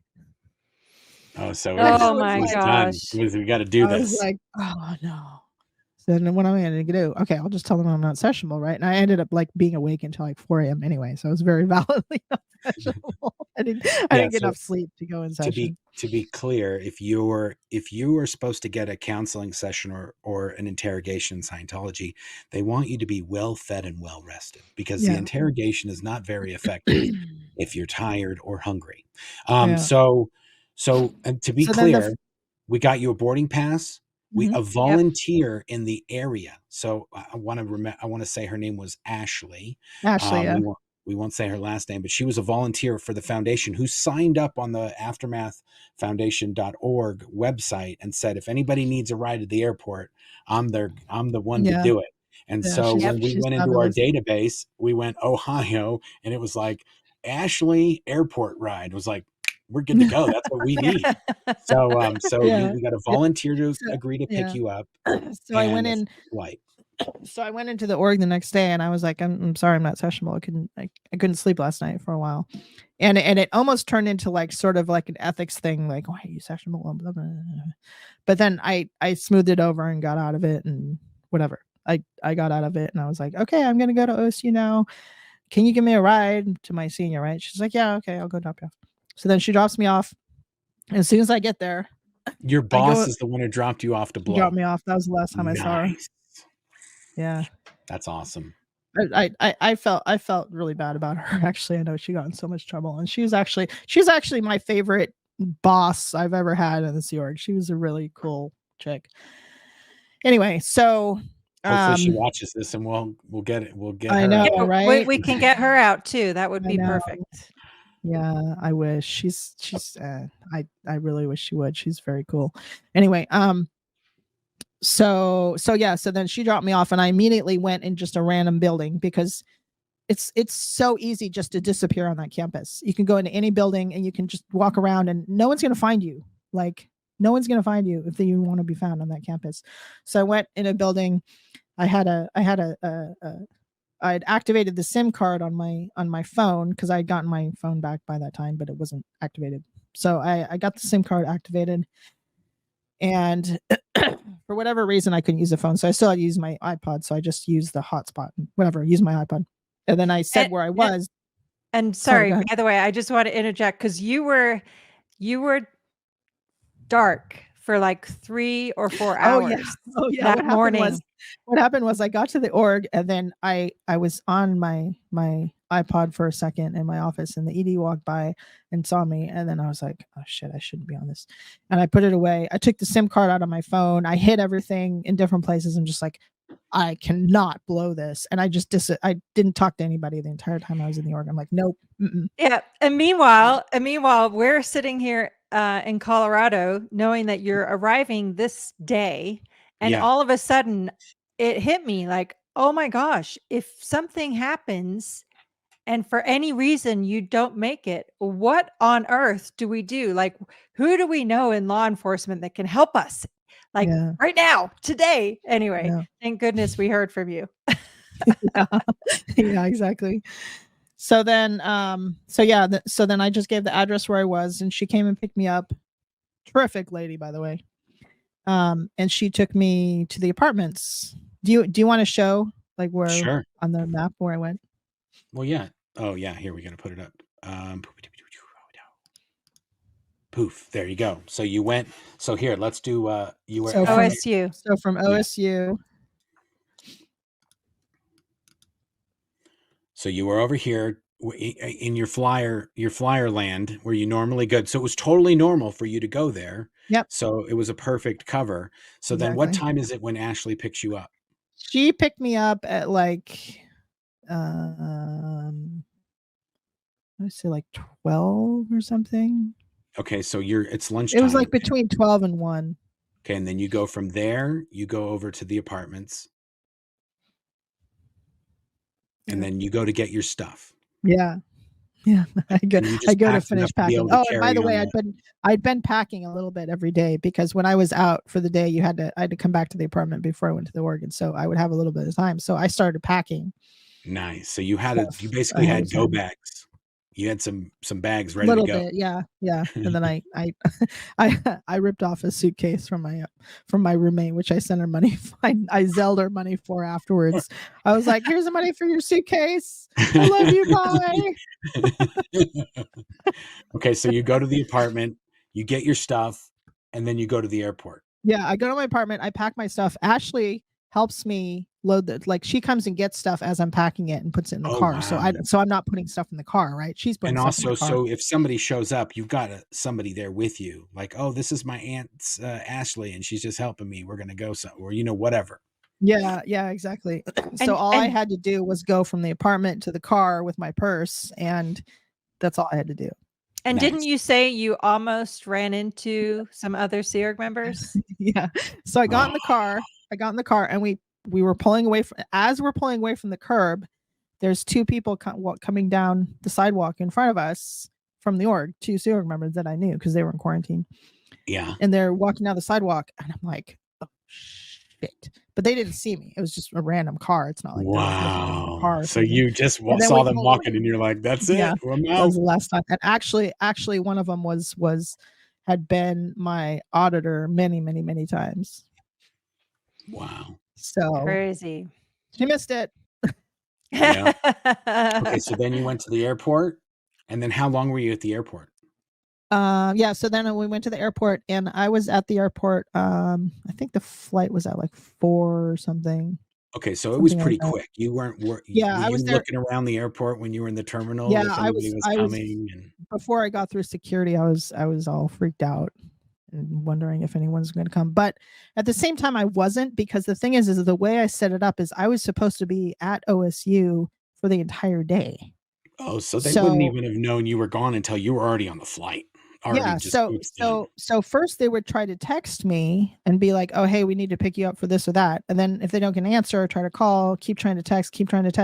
And I could have always just said, "Oh, I didn't see it," or it was turned off, or I'm really sorry I didn't see the text. Like I could answer like an hour later and say, "I'm sorry I didn't see the text," or whatever. So then when I got on the plane, I actually texted the guy who was supposed no, I got on the plane, and as soon as I got on the plane, the guy who was supposed to pick me up was calling me because he wanted to find out where to pick me up from in OSU.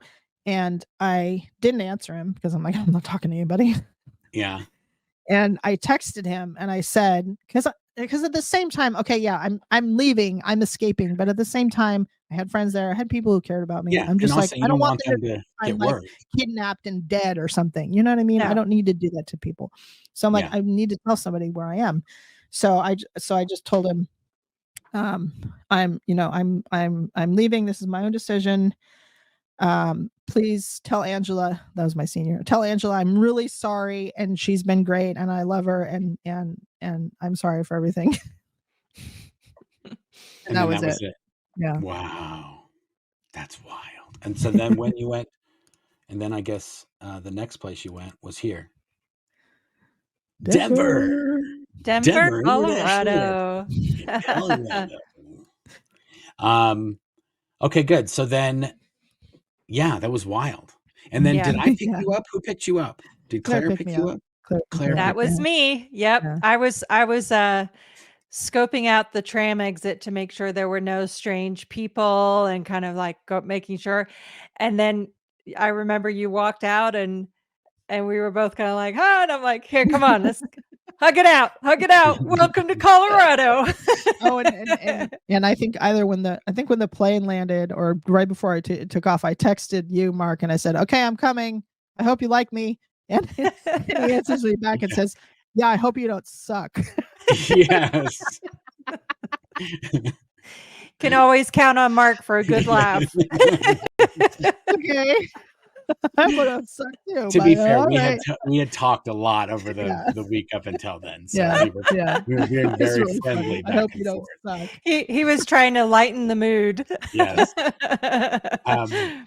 Okay, so what was that like when you got? Because basically, once you got to Denver, it was like, I'm done. I'm out. Yeah, it was totally surreal. Like I remember the car ride back from the airport to the hotel in Castle Rock, and it was so surreal. Like I felt like I was in shock. I was like, this is so weird. So I'm in a car with a notorious declared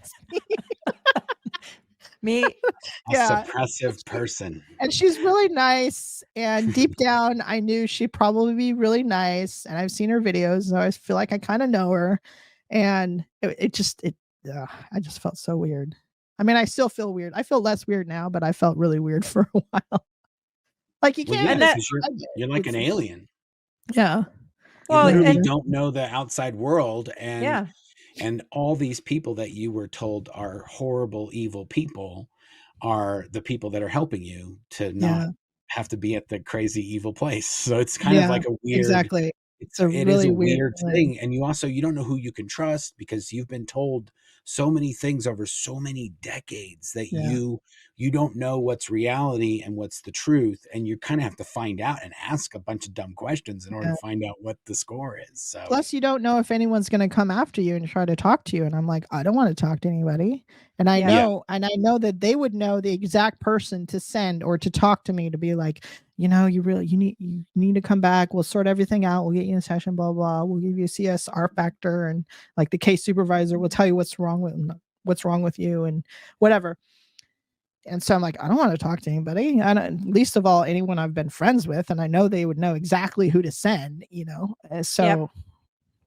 And that's why we ended up, I remember, I think you spent the first 1 or 2 nights in the hotel and then And then I Well, think to be you fair, commented. she was staying at the hotel at night, and then she would just hang out at our house all day long. Right. And after 2 days, I was like, "This is ridiculous. Why doesn't she just stay in the guest room if she's Well, gonna Yeah, you be have a here all 5-star day?" guest room anyway, so. But no, well, we didn't wanna assume Yeah. that. So that's why we no. let you at the hotel. But Yeah, I when you were remember I hanging couldn't out find all my day long, and you're like, and you're asking like, "What's this down here?" "Oh, that's just a guest room," you know, I and you're couldn't like, You know, I couldn't find but my contact lens solution the first night, and Claire had to bring me some. So Mark's like, "You wanna just stay with us so that, yeah, maybe Claire you doesn't have to bring commented any that contact." you commented that you didn't wanna be alone, you didn't really feel comfortable with that, Yeah, and we were like, yeah, "Okay, you know what? Let's just come yeah, stay with us. Let's just, and whatever you need, we're here." And I remember too you commenting that uh something along the lines of that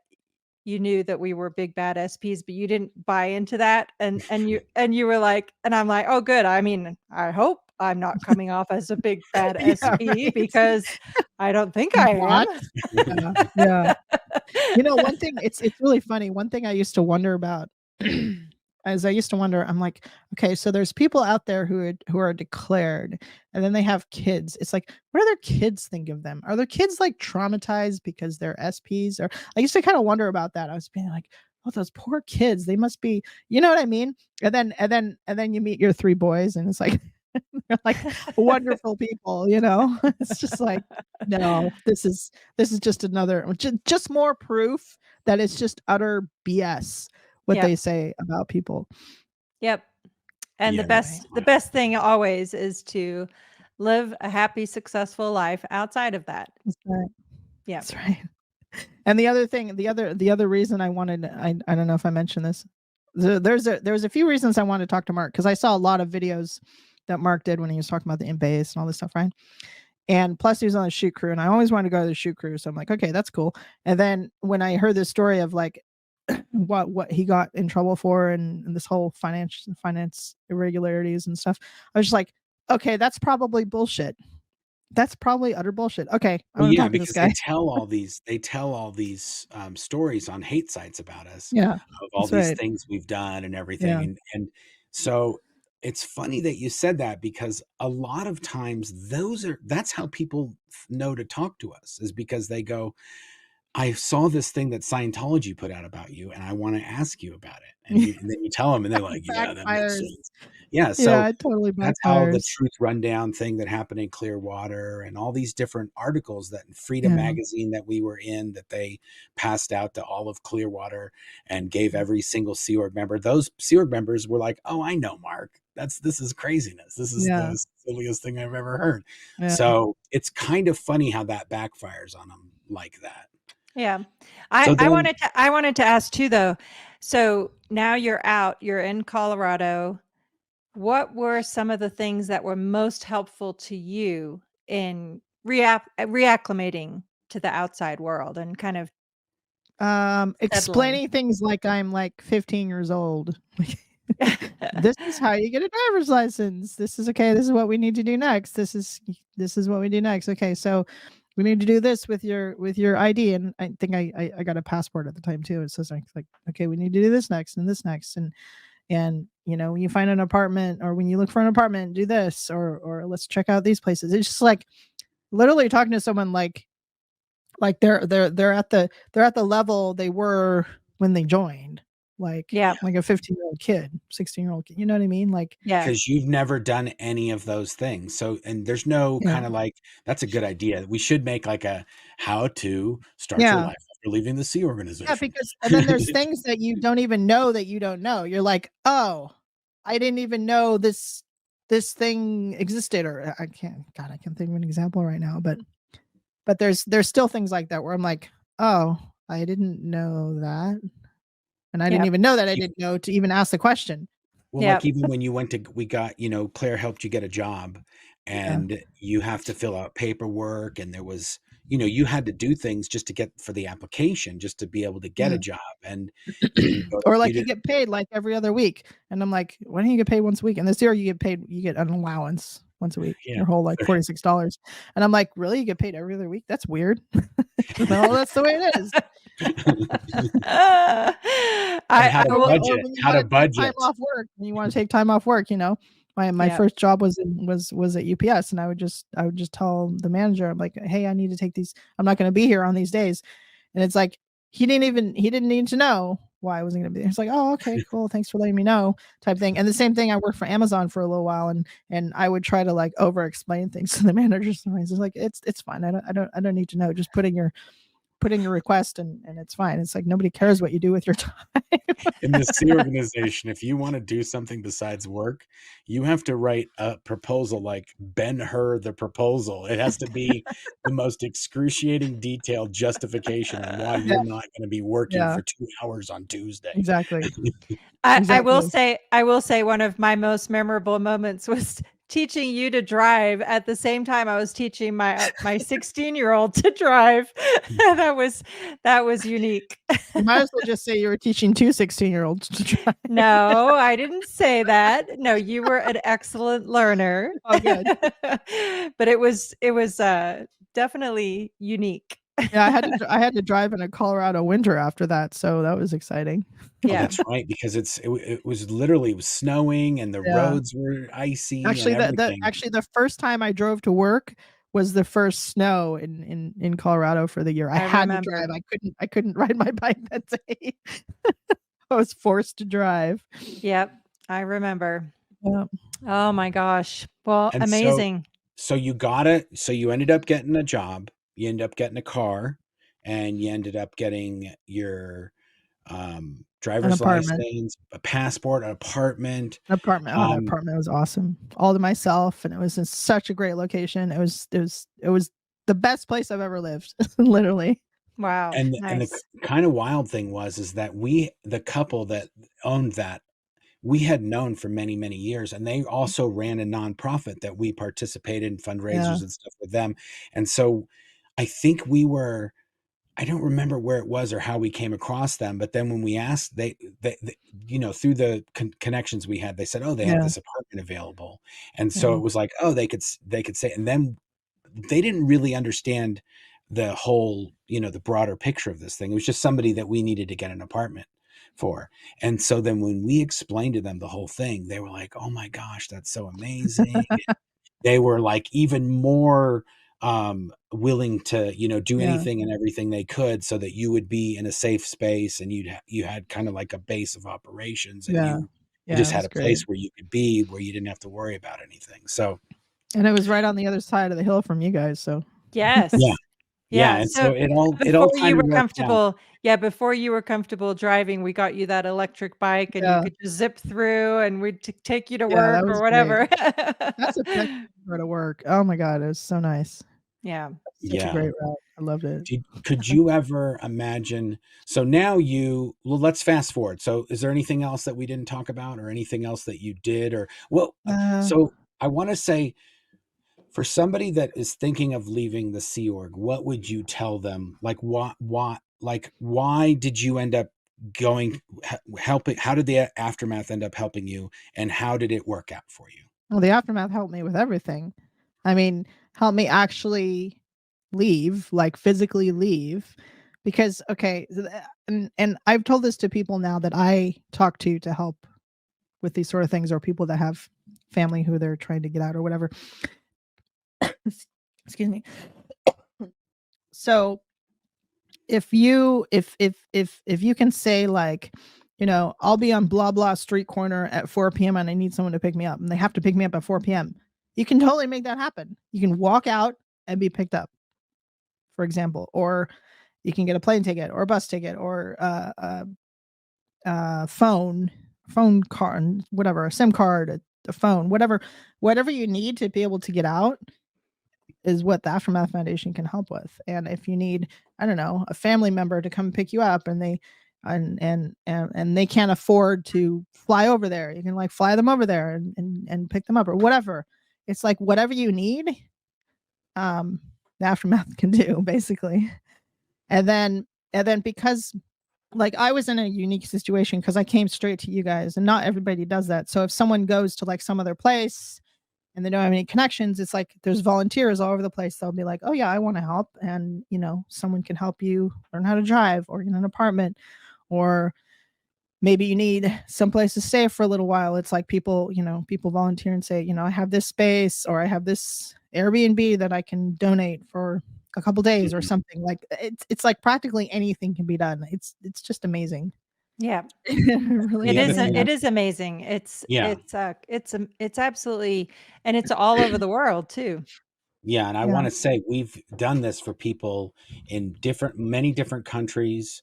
We've gotten people from one country to another country. We've worked, and in some cases we can even work with law enforcement where you're at. If you're worried that something's going to happen, we have contacts in law enforcement where we can actually even help you get maybe a little bit of air cover. Like they will be ready if anything happens to rescue you or help you, or you can go to them, whatever it is. It's different for every single person is different. Nobody's exactly the same, but no matter what, we're trying to think of all the things that when we were there, we knew we couldn't leave because we didn't have a place to land, or we didn't have a place, somebody to help us, or how am I going to get a job? How am I going to get a place to live? All of the things, the reasons why you don't leave. You don't want to, almost in all of these cases, the person doesn't want to be there anymore, but they have no way to not be there anymore. That's the biggest problem. And you're also thinking like 10 steps ahead, like, I want to leave, but I don't know where to go. So that kind of acts as like, it kind of like stops you from planning on how to leave. It's like, I don't know where to go, I don't know how I'm going to leave. It's like all that can be taken care of. All you have to do, and I really hope, I'm gonna get emotional now. I really hope that there's people, like, I have a lot of friends in LA. I have friends in Columbus who I would love to see leave. And I really hope that any of them see this or see any of my videos and just evaluate whether or not, like the simple question of, are you happy doing what you're doing? Okay, if you're not, leave.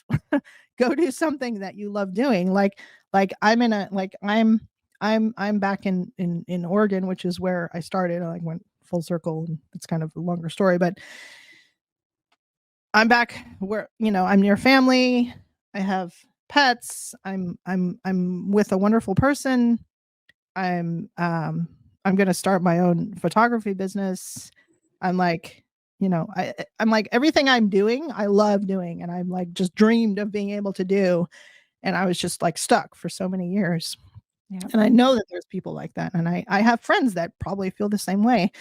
But they're like, okay, so I don't know how to do that. I don't know where I'm going to go, blah, blah, some problems like that. But that can all be taken care of by the foundation. So I hope that somebody sees this and that helps. Me too. And I'm just so grateful that you trusted us to be your first landing pad here in Colorado. And anyway, we're super grateful too for your invaluable work for the foundation as well, by the way. Yeah, and that's the other thing that's it's really fulfilling for me, because now I'll say it, publicly, I'm working for the foundation. So now I get to help people that are in similar situation to me, or help their families, or give their families direction, or help people get a grant who are like, I'm really fucked up right now and I need help. And it's just great because it's like it's like whole circle. Yes, I know. It's amazing. Yeah. It's amazing the way life works out. Can you imagine now being where you are? Can you imagine that this happened in such a short period of time compared to where you were, just 2 years ago? Basically, you were doing your thing, and then now it's like, it's amazing. You have a whole new life. It's totally amazing. And it's even more amazing when someone asks me, like, people ask me all the time, when did you come out? And I'm like, 2021. They're like, really? That was just like a couple of years ago. I'm like, yeah. But then I think about it, I'm like, wow, lots happened in that time. Yeah. Yes. And you have real life markers now. I'm sure you don't have any trouble remembering dates and times for that period. Exactly. Yeah, it's true. Like this is when I worked this job, and this is where I was living. because now I've lived on both the East Coast and the West Coast. East Coast, West Coast, in the middle. I've like been now I'm back on the West Coast. Yeah. And you have actually done a lot of road trips since you've left as well. So you've driven all over the United States and you've seen a ton of things. I got to take a vacation. You got to go on vacation. Went to the Grand Canyon. We drove from the Grand Canyon from Colorado to the Grand Canyon, which was fabulous. That's amazing. And then that's a fun trip. And then from the East Coast to the West Coast, we moved over here. And you have absolutely amazing photos. Amazing. Oh, you should can you put a link to my portfolio? Absolutely. Of course. Absolutely. Absolutely. Yes. So everybody watching, please check out Katherine's amazing photography portfolio. We will include the link in the description. Yay! So is there anything else that you wanted to cover, Katherine, that we didn't talk about? Any other thing you want to say? That's it. I mean, I'm sure we can, just that I want to do more videos and talk about more stuff. Yes, awesome. Let's definitely do that. That would be amazing. Yeah. And we'll do a live Q&A for this one too. Just see, we had so much story to cover that this was easier this way, but we can do that as well because I know you were eager to answer any questions. Yeah, well, that's totally. A great video. That's a great idea. We'll just once this one comes out, then we'll post a thing on the community tab or wherever when Katherine and Claire or myself will do a live Q&A. Yes. And then that would be to all three of us. Yes, absolutely. Of course. Yeah. Okay, good. Awesome, not allowed guys. To go out until we do. I'm just kidding. Well, this was a bit of a longer video that we did today, but we wanted to tell all of Katherine's story and how, excuse me, how she was able to escape from Scientology and the Sea Organization. And we want to make sure that anybody watching this, if you've got a family member or you've got a relative or a friend or an old acquaintance that you know is in the Sea Organization and you end up talking with them, if they express that they are not happy or things are going sideways or whatever, if you let them know of another Sea Org member that we helped get out, or if they can get onto the internet and you can send them a video, these stories and these videos affect different people in different ways. And like Katherine was saying earlier, we're telling stupid stories about the imp base, but to a Sea Org member, that video is answering all these questions. Yes, it's very, very important. Yeah. And it puts the pieces together that allows them to go like, oh yeah, that was a bunch of nonsense. Oh yeah, this was a bunch. They knew it, but they didn't know why. So now when we're telling these stories, it hits different people different ways. Exactly. So that's why we do this. That's one other thing I wanted to say is that if like Mark said, if you have a family member or a friend or whatever who's been in and say they've been in for 20 years, don't give up on them. Yes. In fact, if you've lost touch with them, you don't know where they are, we have a missing person directory now on the Aftermath Foundation website. So you can post there and we can keep an eye on and get new information so that we can eventually, hopefully, abolish disconnection altogether. Yeah, we're keeping track of the people that are asking about Sea Org members or Scientologists, and then we're also connecting different people with other family members. So sometimes we say, hey, I want to know what happened to Joe Blow, and that there's so many ex-Sea Org members that we talk to now that we can send them and say, hey, does anybody know where this person is? Yeah. And in most cases, we can track somebody down in the Sea Org or Scientology organizations. We can track them down within a few hours or days and get an answer to a family member of where this person ended up because they've lost touch with their person. It's great. Yep. Awesome, guys. Well, this was great, Katherine. Thank you very much for doing this. Thank you. Thank you so much, Katherine. We will definitely do this again. Okay, guys. Thanks for tuning in. Until next time. Bye. Bye.